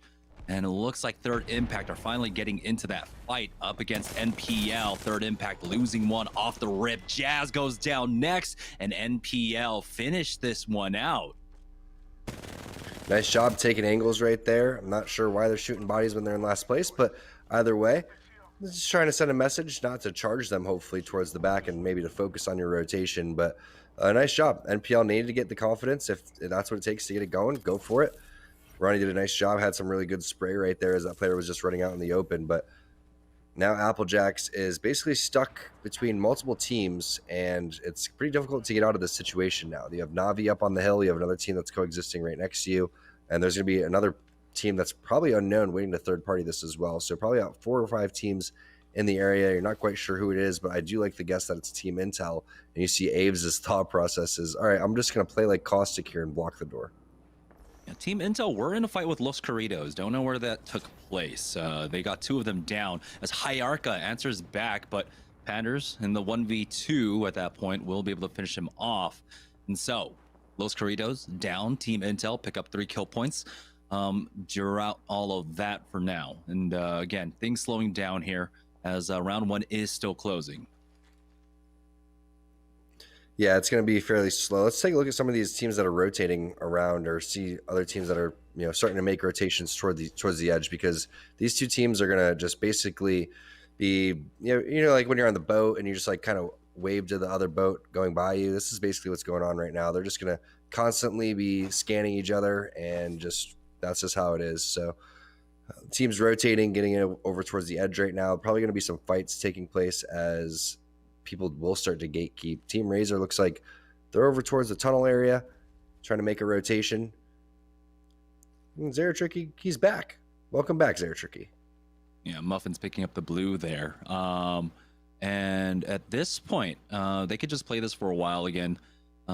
Things are slow, as we saw the ring pulling on over to the choke. They weren't able to get the priority to try and fight for one of the stronger positions. Na'Vi is already down there. Intel have made their way into this house, it looks like, and they've got to be careful. A lot of teams in the area. You got Applejacks right above you. Don't know who that other squad is, but it looks like Team Intel are just going to push full on in. And wow, it's traded 1 for 1 though, and that's got to mean the third party coming in from the other squad there, and they are instantly on top of this as well. Pander's trying to heal up. Metro will fall to the third party. It was Rice Crispy Treats on the other side of this one, and now Panders is left by himself. And here comes the other teams like we were talking about. There's about 4 or 5 teams in the wings waiting to collapse on this. One of them was Na'Vi up on that choke. They put a portal down. Another was Team Pringles over towards the side. And now there are 5 to 6 teams that were in this area when we were only anticipating about 4 to 5. So absolutely ridiculous fight going on for this choke. And why not? But Na'Vi is going to be the team that's playing it the safest, because they realize that they are going to be able to get the leftovers from whatever happens here. So Pringles, they have that portal very nicely done, perfectly executed. They know that if another team was there, they would get rid of that barrel. So they know that they can come back and fall back to safety. They're going to just rotate back on over towards this high ground and be a-okay. So that's a nice opportunity for Team Pringles, but I do like the play of not getting too over aggressive. Here's Team Cheese It now, trying to find if there's any vacancies in this apartment complex, but no, they're going to have to drop down to the low, still having to deal with Na'Vi to their north, multiple squads in the area. You saw how quickly people were starved for action. They saw the push coming out from Team Intel and the instant third parties from everyone in the area swarming like flies. Oh, the Team Cheese is going to be doing, Team Cheese is going to be doing a good job of gatekeeping here again, because they have the perfect opportunity to get back to that same building that they're at, just like what Team Pringles is doing. So nice shots right there on the Octane, as Panders is going to go down. Like that 2-4 scope on the scout there, as Prodigy Ace is going to give Panders no opportunity to get any type of callouts. But 3 seconds is that bubble. Rakinishu just going to try to stay alive as long as possible until he gets this res. Yeah, Team Noko were able to third party with a charge rifle for that knock, but he is safe. The gold bag res is there as well for them, so they instantly recover, and the port there from Prodigy Ace is just in a case. And That will just be cautious portal for them at this point. And now, though, it's about trying to retake this high ground. What? They found out where the last Intel members were, and Metro was just hanging out. They do finish that one off. Here we go. Seeing the ring now pulling away from Thermal Station, so a lot of the teams that were banking on it being down here, not so happy. Na'Vi are still sitting pretty as their choke is in, and the other choke to the direct north of Harvester is in as well. When you saw that mini map, my favorite team's positioning is actually TSM, because they're going to do exactly what they did in the previous game when they were popping off. They're going to be doing gatekeeping on a team like Cooler that has to rotate over towards that north-hand side. And then you look at the amount of area and real estate that they're going to own when they start going from north to south. It's actually pretty wide open, and they have no resistance. All the rest of the resistance is more on that thermal side. So the teams that were over towards that choke, Na'Vi, they're going to have a lot to deal with. So now it's TSM again, playing gatekeeper here. They're directly on the edge, and then when they start to move in the zone, they have all that open area to move to without anybody in the way. And their economy is so good. There was like 300 ammo for both light weapons being used. Hal probably the weakest on economy in terms of ammo there, as he had about 120 for himself. A lot of teams in this area right now. Pop-Tarts underneath Pringles. Pringles just holding the high ground angle. Trying to pick up anything here. We still have 16 squads, so the game has slowed down in a massive fashion here for game number 5. Yeah, it's definitely come that time where players, especially teams like Pringles, all the teams that are kind of sitting up over towards the top, are waiting for their opportunity. But other teams now can't full send it, because if it slows down, the more congestion it gets, the more likely you're going to die from a third party. So everyone kind of playing this one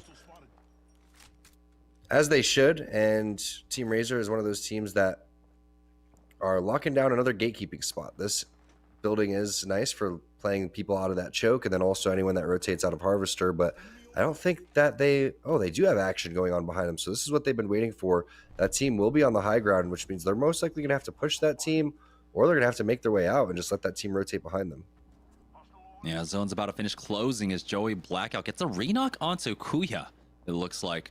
So I don't know exactly which position they're playing out of this one. Again, remember, we have to remember that Na'Vi, they were playing that northwest choke here as 303. Got a knock onto Reps. That could be huge. Imperial Hal to go down. It's all at the snipe down. Try and keep TSM in this. He does get a knock, but 303 will finish them off. This is a huge opportunity now for teams like CLG and others to catch up here, as Team Razor are looking to full send this one. The bubble out to get aggressive. Arcstar in to force them out, but the defensive bombardment has gone down from this squad. So Team Razor are contained within their bubble for the time being. As the bubbles go down, take a look at the aggression coming out from Team Razor. Zeratricky took a lot of shots from Bambino. Hakulo answers back as NPL get wiped off. Zeratricky, the only casualty.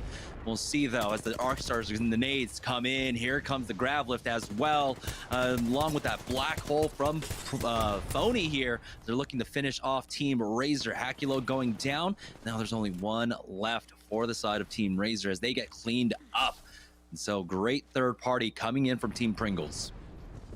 Pringles was waiting for that opportunity. Team Razor, they were trying to avoid that. You saw them looking around before they even took that fight. We said they either have to take this. Oh man, Rakinishu with the shots. Joey Blackout finishes that one off too. Team Cheez It is going to be wiping out Na'Vi. They take control of this choke area.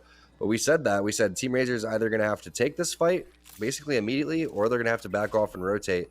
They were checking around. They seemed to be safe. Team Pringles just waiting in the wings, though, and collapsed on that perfectly. Nice job by Team Pringles. CLG versus Flashpoint over here by Hot Springs, as Kutsky's already gone down, but the res is there to get him back up. They survive for now. It looks like Rice Krispie Treats, though, getting into a fight up against Pringles right now.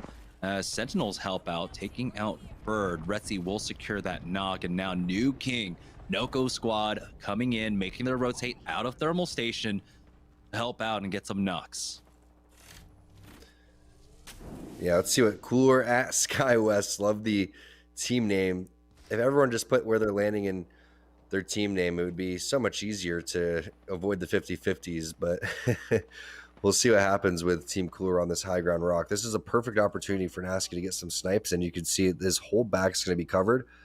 You do have Serdell checking it over towards the side just to make sure nobody's routing and trying to take the zip line or do anything crazy over here and fly in onto where Nasky's at. But Nasky's just waiting to rip this shot over here, wait for that player to stand still. As soon as he takes his shots, he's going to go and lead that one too. Nice 108 damage right there.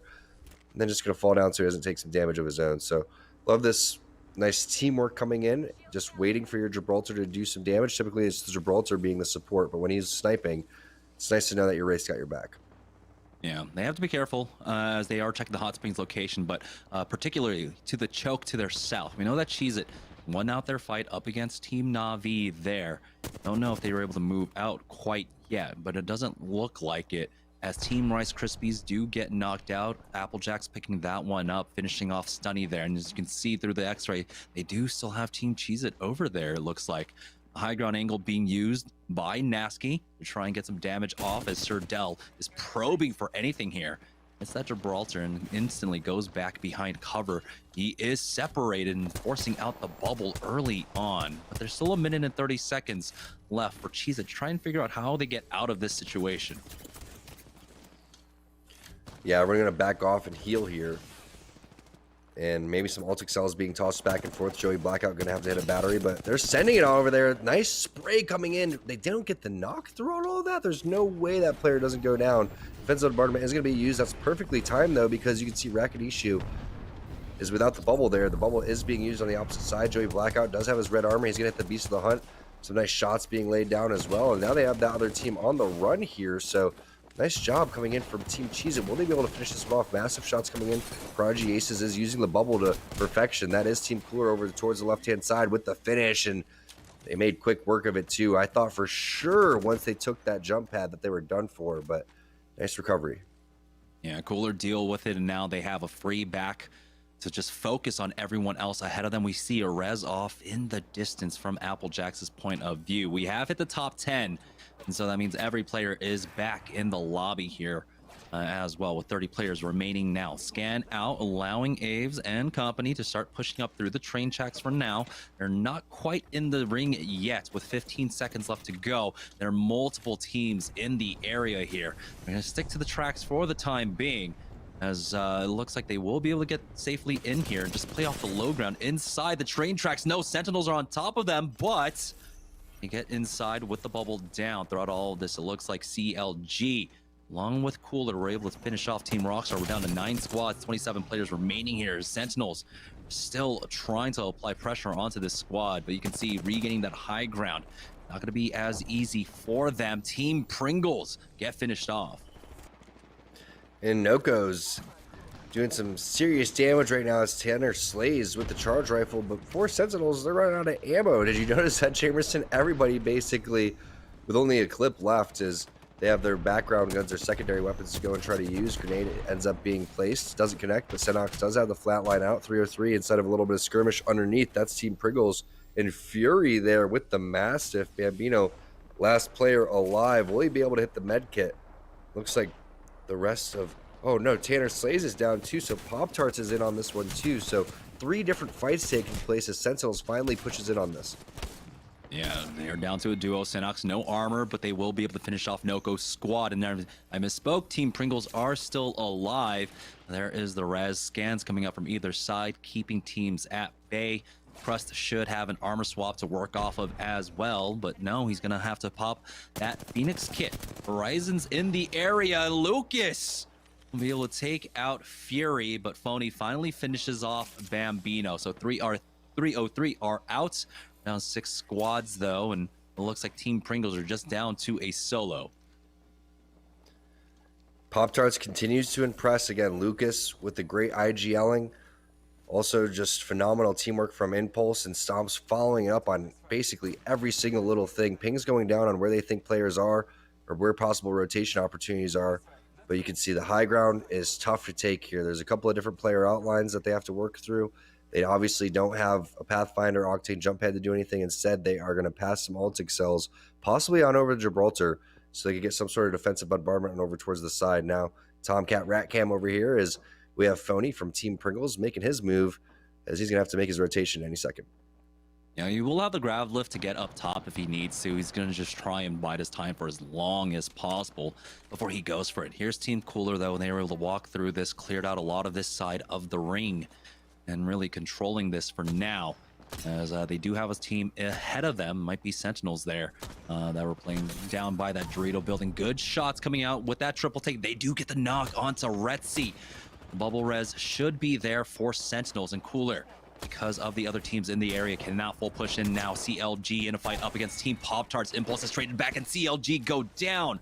Their opportunity to try and catch up with TSM put to an end right there, as Team Pop-Tarts now getting pushed once again by another squad.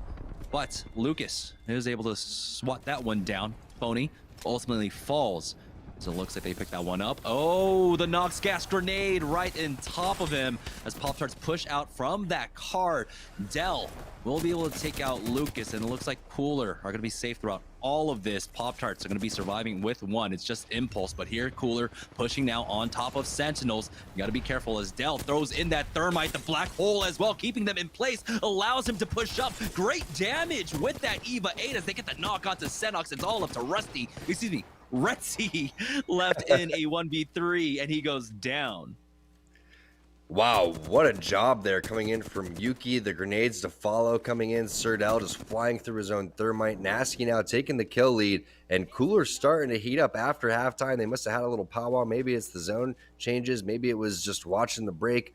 Who knows what it was, but they're coming through looking for back-to-back dubs here. They have players stuck inside the building. The res has to be stopped, and you can see just a sliver of that player as well. The grenade doesn't land. He's going to be using that knockdown shield, gets the finish and the other finish right there onto Flashpoint. Nasky just going dumb with it. Yeah, it's just a 2v3 or 3v2 for Cooler to finish this one all off. They're about to go back to back, and honestly, barring any major mistakes, this is going to be another victory for Team Cooler here. Yeah, something happened, you know, they had like a locker room inspirational speech going down, and now they look revitalized. They're looking absolutely strong to finish this one out. Tom, 5 kills for Nasky. He has 3 assists as well, so at least 8 kill points for them, as it's just Pop-Tarts left here in the 2v3 trying to find anything. They do have the center of the zone with that port to play off of for now. They're gonna hope that maybe in the drop down, in the scramble here, that they can actually take out Cooler and force maybe some 1v2s. Nope. Yuki does not make that a possibility whatsoever. Cooler drop down and take 2 games in a row. Back to back right there. Cooler coming in hot now, possibly contesting up there with CLG and TSM, depending on how many points they actually got right there. But Pop-Tarts is still in contention right there. Still like the way that Lucas played that one. I think the portal going into the zone is a great idea. Unfortunately, they didn't bubble. They didn't maybe have utility that they needed to get out of that situation. Obviously, in a 2 versus 3 against a hot Cooler team, that makes it twice as difficult. Yeah, and congratulations, Cooler, for taking 2 games in a row. But you got to imagine that the lobby is also thinking 3-0-3 for finally putting a stop to TSM's momentum there. As we head into game number 6, it should be a little bit more competitive in terms of the leaderboard. We're going to take a short break. When we get back, we'll have the final game of the evening right after this.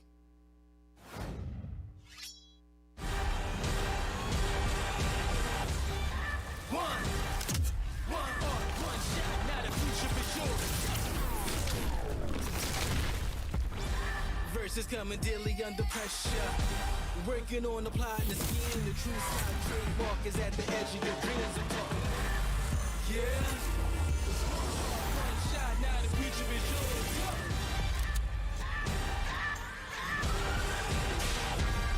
I'm turning dreams into reality. In the lab with the formula and chemistry. New memories spark and motivate and make the industry shake. Get the bars in the breaks. I'm talking one chance, the episode goes where the go is one shot, now the future is yours. Let's go.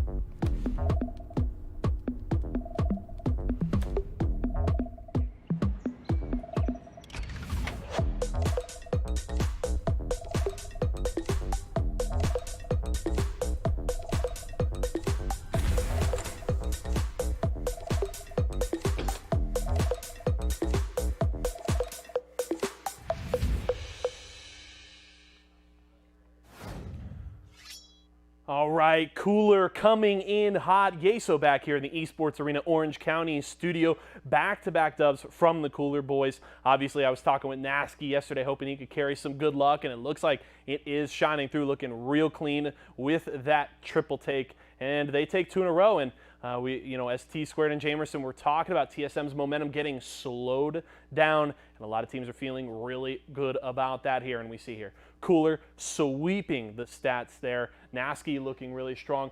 5 kills in that game. He gets over 2,700 damage, almost 2,800. So Nasky holding it down. Big part of the Cooler boys taking that dub. And can they make it 3 in a row?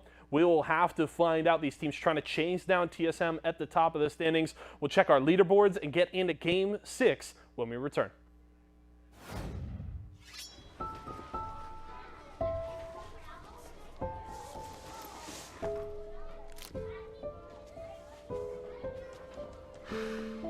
Hey, shake it, kiddo. Love Dad. Oh.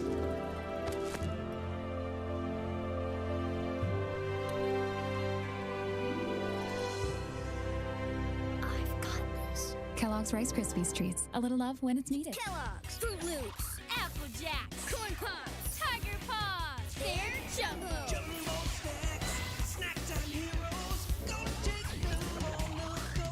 Cereal, magnified, showing up for snacking time.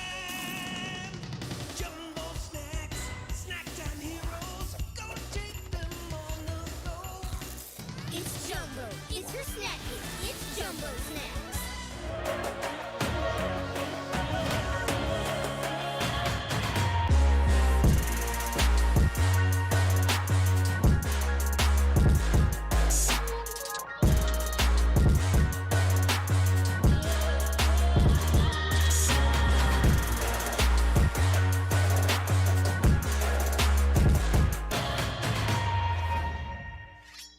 All right, welcome back, guys, to Series E as we are getting ready to head into the final game of the evening. Cooler with back-to-back wins have propelled themselves up the leaderboard. So let's go ahead and take a look at the Mobile One leaderboard. They are currently sitting in 4th place. They are currently 16 points behind TSM after those 2 wins, though, and they still have a lot of ground to make up, Tom. Well, there's a huge discrepancy here. We could see the top 6 teams have an opportunity to win this and catch up to TSM. Meanwhile, all the rest of the teams are just battling it out just for placement points, because remember, there's a cumulative leaderboard that goes throughout all of this, especially for these partnered teams too. So we'll see which teams are going to try to play spoiler for these teams that are sitting up over towards the top 6. But don't be surprised to see this last game be a no-holds-barred, just all-out bloodbath. Yeah, Sentinels with 25 points there, just tied up with Razor and Rockstar. We have Team Rice Krispies and Third Impact also tied up for 26. And so right now, though, it's been about TSM and CLG all day long. Let's take a look at the Mobile One high performance moment of game number 5. Obviously has to be Cooler, especially flying through the bubble at this moment and just clearing out all of these players from Sentinels so quickly. And it was just so impressive the way that they were able to utilize, again, the black hole. Nasky was getting his back just washed by Serdal the entire time when he was sniping. He was able to lay down huge damage, and they picked up a ton of kill points along the way. So Cooler ended up going from, I believe, like 18th, 19th, or 20th, all the way to jumping up into 4th place just in 2 games. So that goes to show you that even after 3 games, it's all about how you finish. It's not about how you start. Obviously, you want to get off to an amazing start, just like teams like CLG and TSM did. But it's very rare to see teams go and win back-to-back games like that on Pro Day. We'll see if they can do 3 in a row. If they do 3 in a row, that very well might be the victory for them. But they still have to put a stop to TSM and CLG.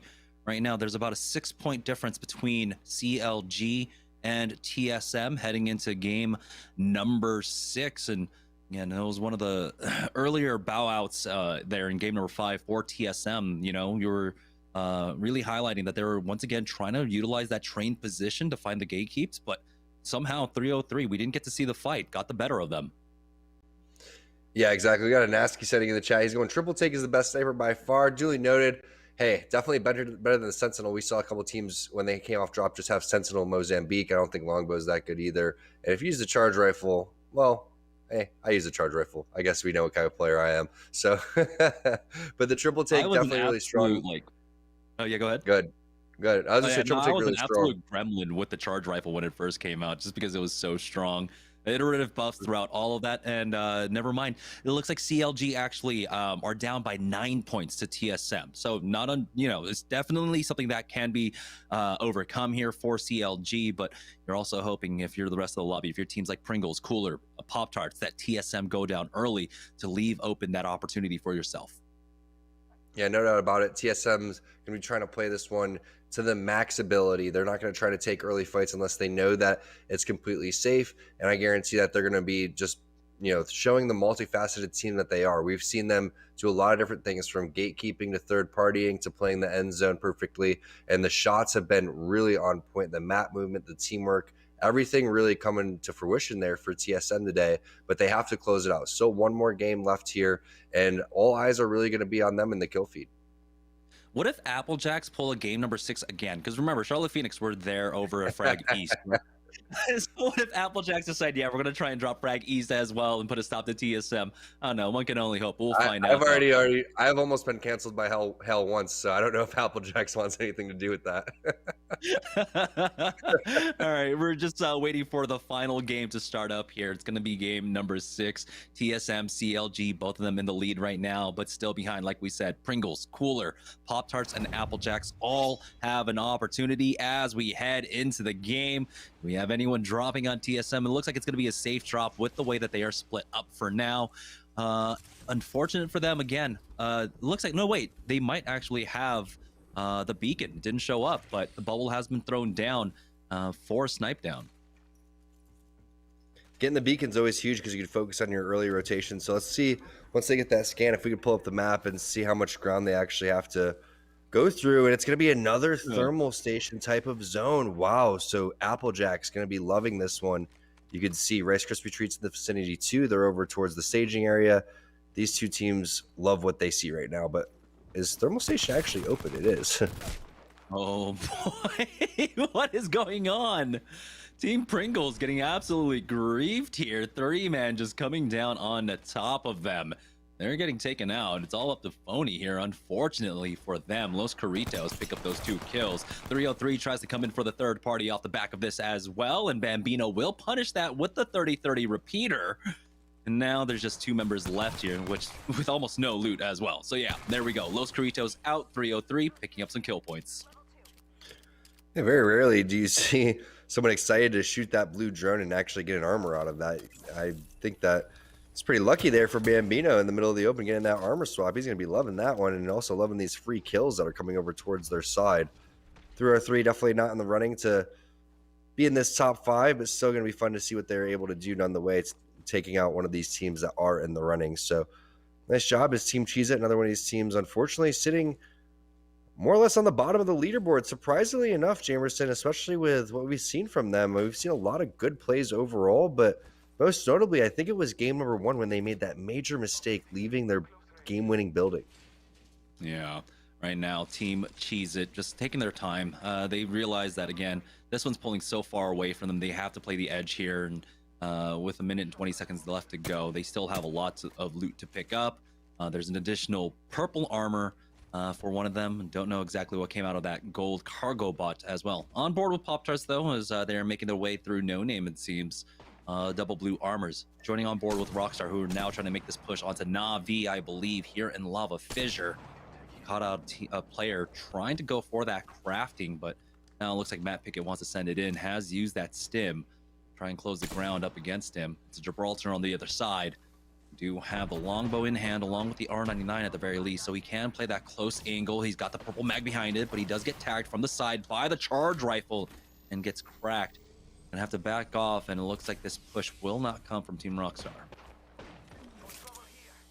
Smart from Team Rockstar, just kind of wait for Tech to make the call, make sure that he can get into a safe place if he goes and needs to use the drone. But look, Third Impact's out for revenge over here after Ronnie did the box shooting, but Ronnie is answering right back. 2-on-2 situation right now. Bambino has a huge flank if he's able to execute this one-on-one right now. Let's see what Bambino's able to do. And that's Bambino on controller if I've ever seen it.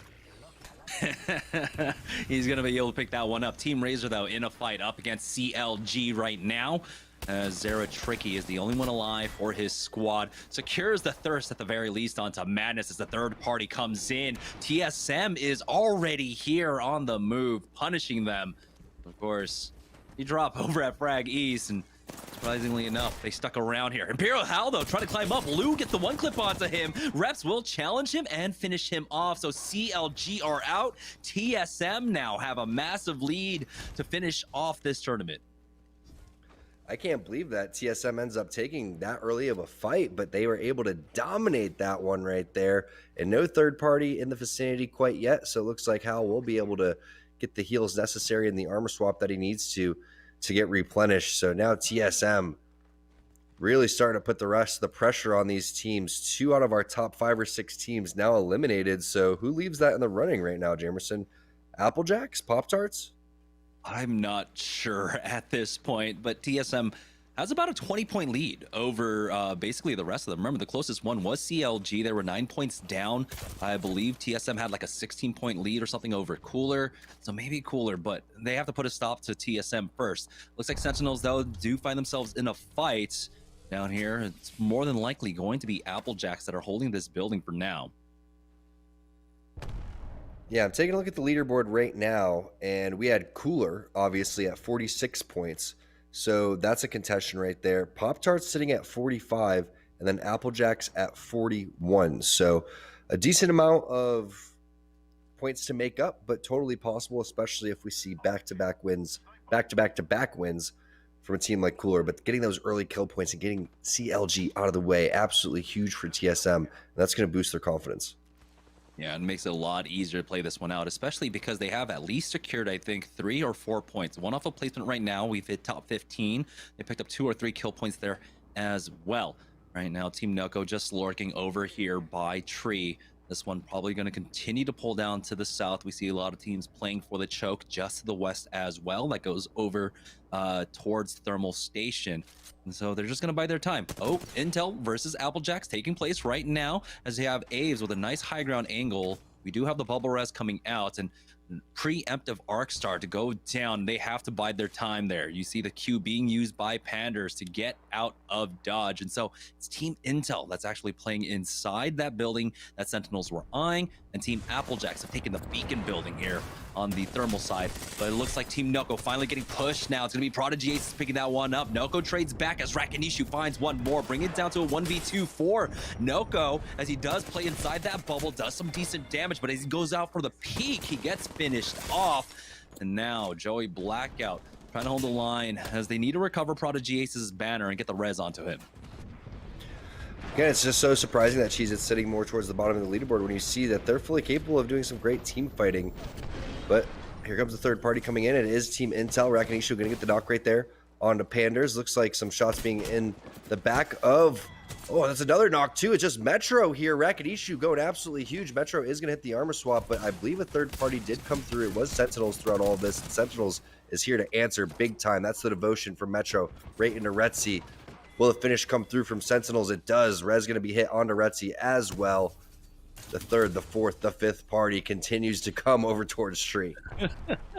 You can see the arc stars and the nades being thrown in, but the res is going to be completed, and they had that port, so they will be able to back off of this one and just recover off the back of that. But you have to imagine that their eyes are set on that team to their south once again to try and take this fight. You see the ring continuing to pull now over towards that thermal station as we join on board with Rockstar Tech throwing in that EMP a little bit high in the open. Does get tagged down to about 60 HP as the rest of his team is there to provide cover for him, and he's also got some cover to work off of here as they're going to be playing this north side thermal again, getting poked from the side. They're losing out on a lot of economy here, a lot of heals being used. Yeah, they've been taking so many different fights and haven't been really getting rewarded the way that they've been hoping for, which is how you're able to replenish. But Sentinels is now interested in fighting this team that was making their way over for the third party. It looks like TSM finds themselves in a skirmish, though. Hal takes a lot of damage, about 1 HP. He will have that passive to heal that one up, but does have to hit this battery.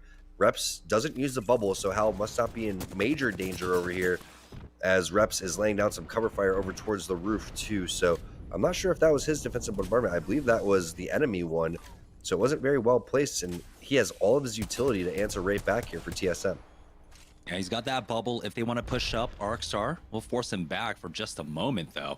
And holding on to that defensive bombardment, but TSM, again, we've seen them from the same position over here by sorting, just calling it, getting out of that fight, and so they will back off, joining on board with Team Pringles, who are just playing this one out as a duo.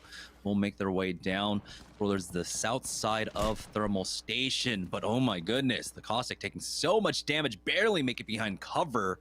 Surprised that team isn't throwing in nades when they hit for so much. The triple take, full connect to the head, and Stunny will go ahead and roll that nade in and secure the kill as well. Rice Krispie Treats utilizes this position, pick up some kill points. They've only got the one. They have a team underneath them, which is why they can't get aggressive off of it.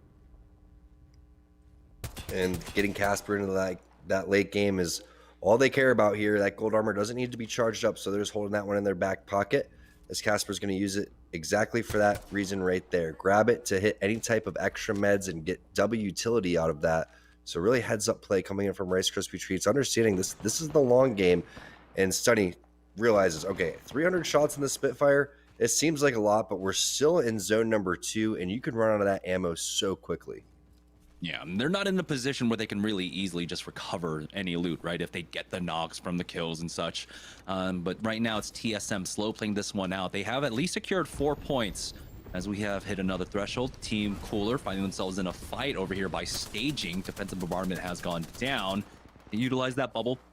And it looks like Nasky wants the get aggressive, throwing down his own defensive bombardment, trying to keep that team contained as they close the gap. Nasky does have the high ground angle with that Spitfire, but looks like the team has been able to back away from this one, made their way into the safety of a building for now. You do have the high ground still being held on the other side as well from another Cooler member. That's going to be Sir Dell on that Wraith, but you can see the angle's being used by the squad. They're trying to avoid that crossfire.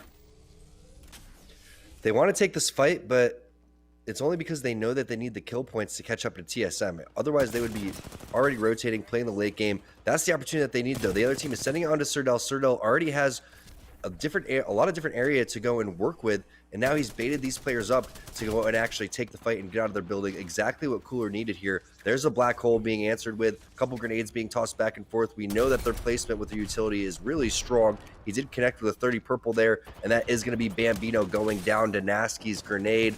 The rest of the team going to push up. Nice 70 damage coming through. And this looks like it's only Ronnie alive, which we've seen from Nestle Pure Life over and over again. Yuki and Sirdell there to collapse as well. And that is Cooler getting a big team fight win to try to catch up to TSM. And we're about to hit the top 10 as well, as we're down to 11 squads here.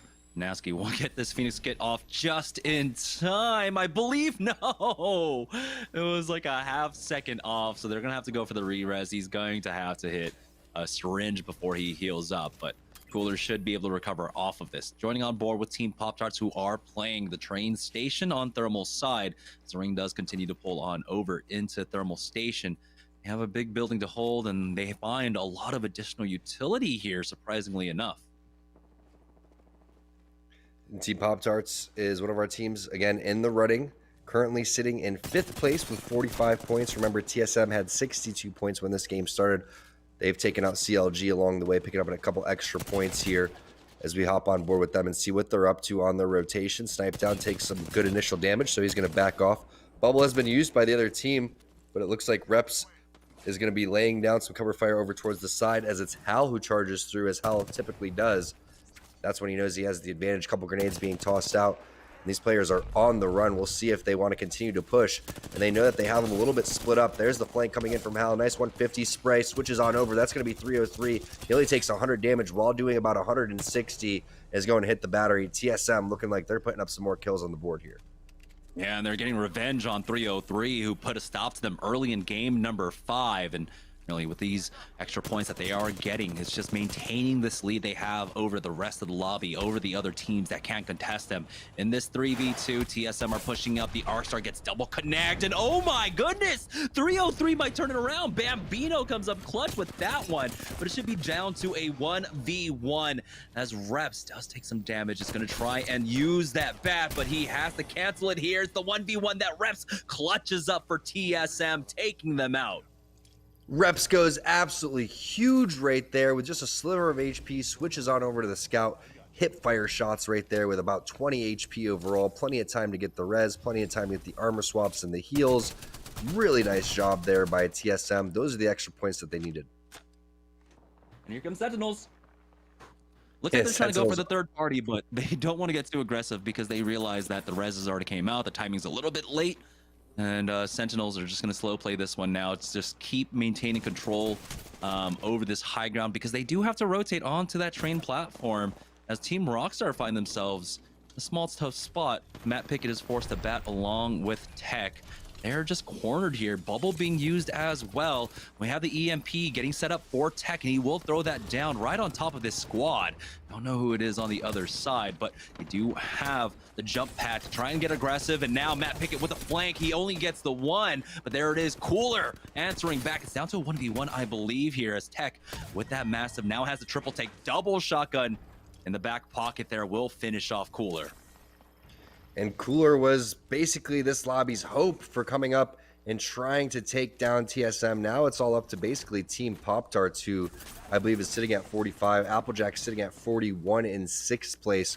Totally possible, but they're going to have to start putting points on the board, and they're already down Rollers having to get that res. And guess who it was? It's going to be TSM. Will they continue to send it on this one? Possible jump pad coming through, and instead it's a defensive bombardment being used by Reps. That one does connect as well. Nice job by TSM. They're going to continue to full send this one, and they're just eliminating team after team inside of the top 6 as Hal's going to go and use that stem to try to find the rest of the players here. And it looks like he is at least able to get the finish, and they do find Aves as well. Instead, Max Strafe going to steal that one from across the map with a charge rifle, but it doesn't matter. That's 2/3 of Team Pop-Tarts down. And they have the south side cleared. They still have to push in onto that train platform. Sentinels have been set up there, I imagine, having given up that position that TSM are currently playing.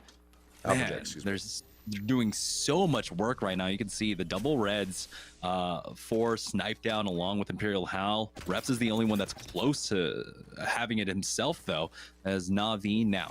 They're the ones fighting off against TSM to their southeast currently. We did have a scan coming out from the southwest as well, and so they have to be careful about how they approach this.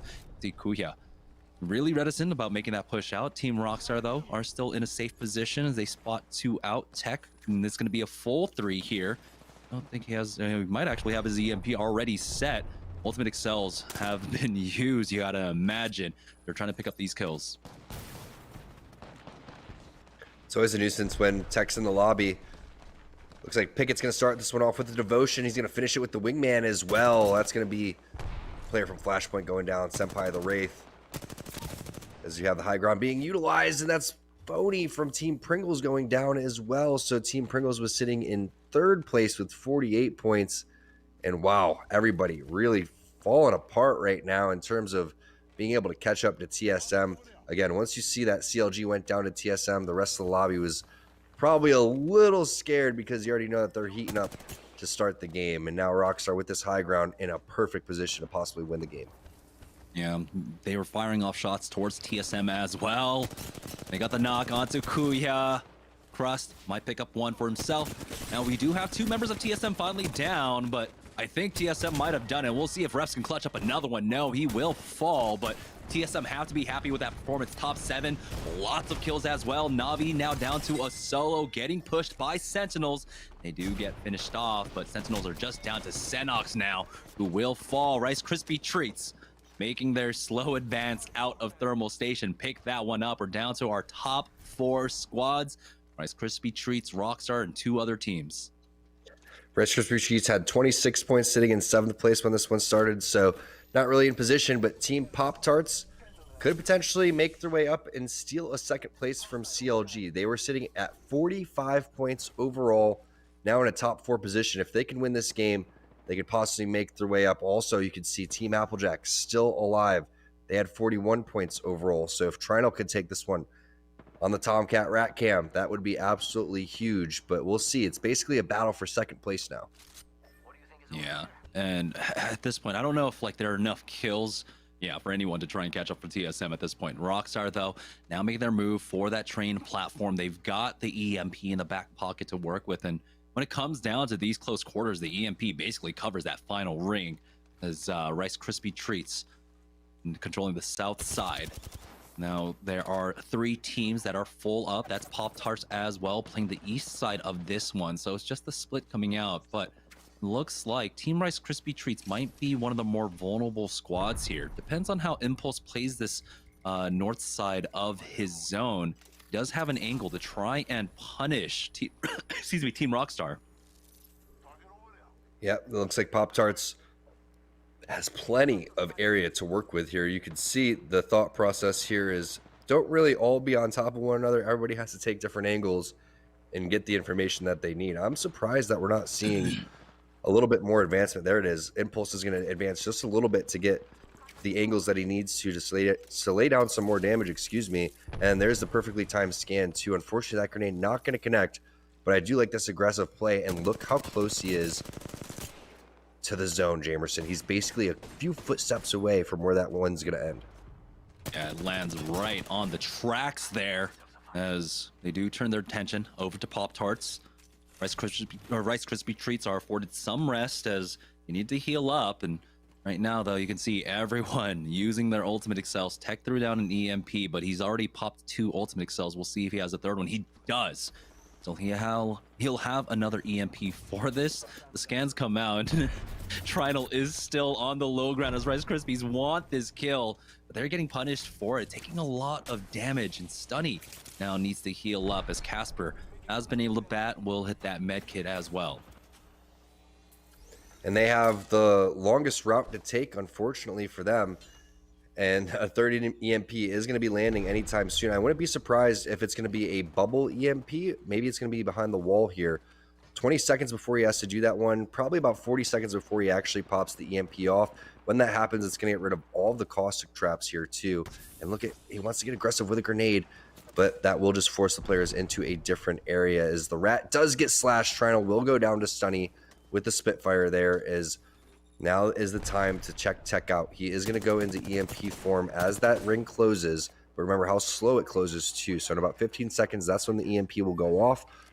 Hopefully for Rockstar, that's when a couple of teams end up using their bubbles, but it's more or less going to be a grief over towards where Rockstar is going to be, especially for where Casper is. Unfortunately for Casper, he hasn't been able to toss that many barrels out. It only has 2 in his inventory. Tech rips them apart. It's going to be Bird dropping with the flatline. There goes the battery. Perfectly timed, and then the EMP is going to shortly follow.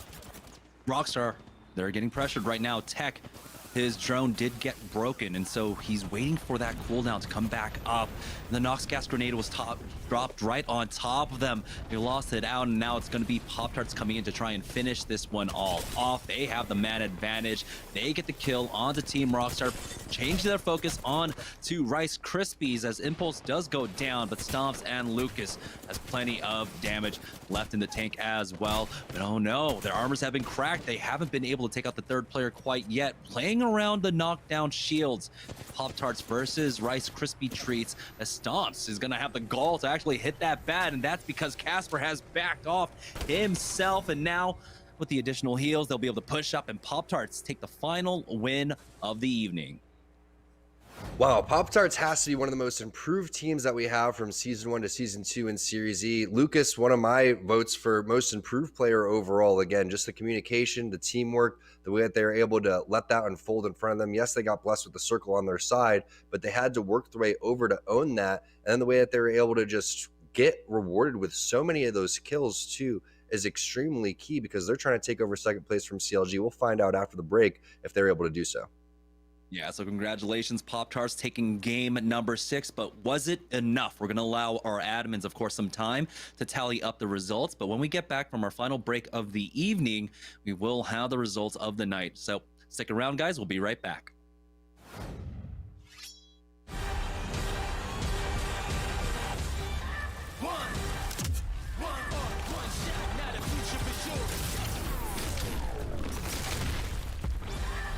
Solutions coming daily under pressure. Working on applying the scheme. The true side trademark is at the edge of your dreams. I'm talking. Yeah. One shot, now the future is yours.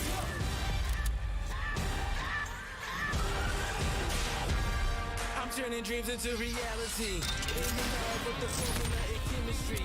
Your memories spark and motivate and make the industry shake. Get the bars in the breaks. I'm talking one chance in episode. Goals for the go.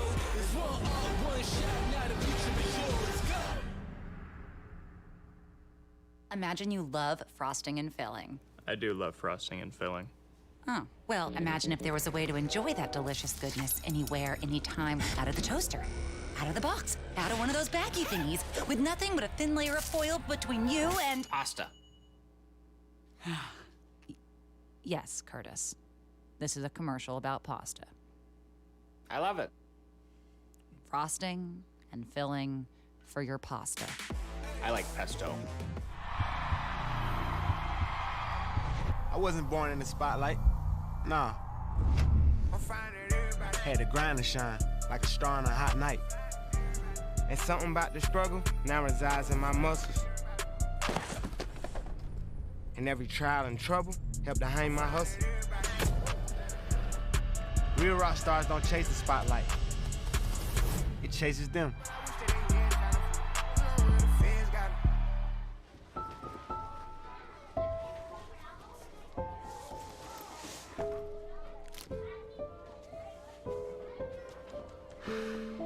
Hey, shake it, kiddo.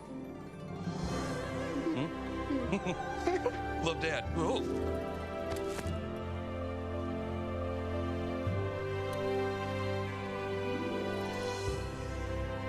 I've got this. Kellogg's Rice Krispies Treats. A little love when it's needed.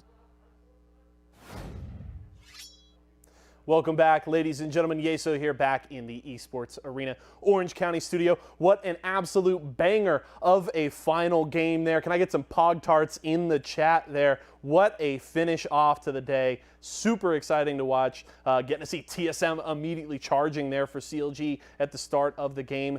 Did it secure them the top spot? We will find out in a few moments, but got some closing stats for you here. Obviously, Lucas. Pop-Tarts having a really solid week led by Lucas. We talked at the start of this season that Pop-Tarts had a really rough season in season 1, but Lucas has come back with a new squad and with Force under the same branding and looking really solid. We'll see if they can continue it next week. Sentinels. Senox here with 4 kills, does take kill leader there for the final game. His team obviously not able to follow through with the dub, but still some points on the board. And we got Max Strafe, 2,020 damage in that last one. Solid performance from Na'Vi. Weren't able to get, I don't believe, in the top 5 in points, but they had some good performances today. But that does it for me, folks. I'm going to throw it over to Jamerson and T-Squared to check out our Mobile 1 leaderboard and close out the day.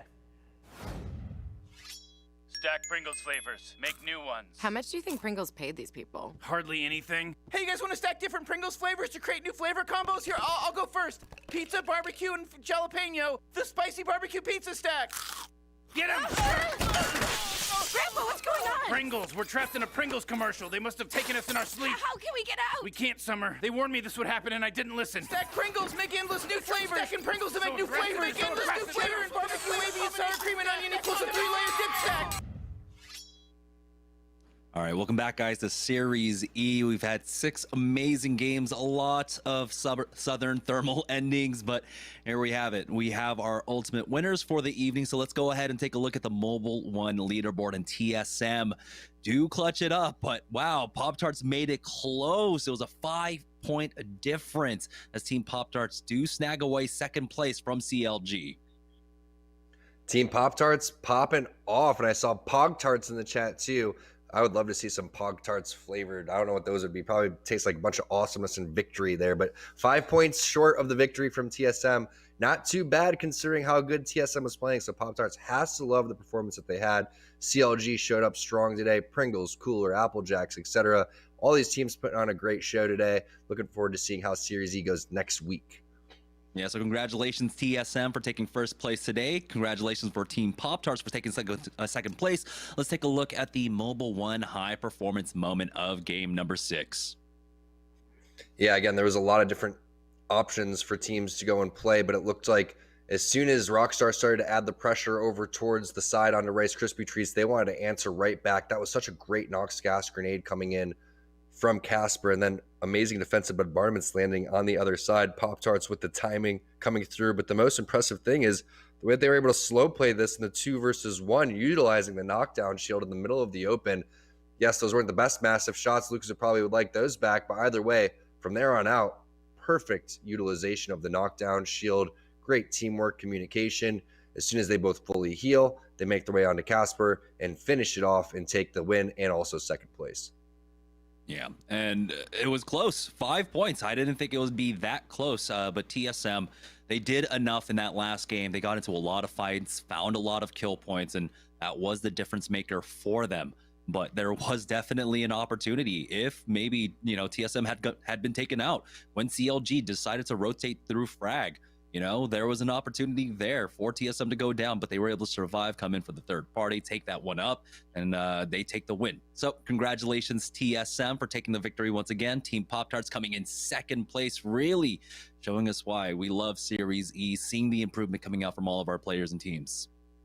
Yeah, no doubt about it. And then again, other teams that are really starting to step it up too. So let's just keep up the momentum, And then again, Lucas, really great job improving from Series E right in the beginning, coming through and just being a great IGL. But we've seen that from a lot of different players. It's all about staying consistent. Will Applejacks be able to stay consistent? Pringles is right there too. And keep in mind, these are the new rosters coming into Season 2 too, so that makes it just as exciting.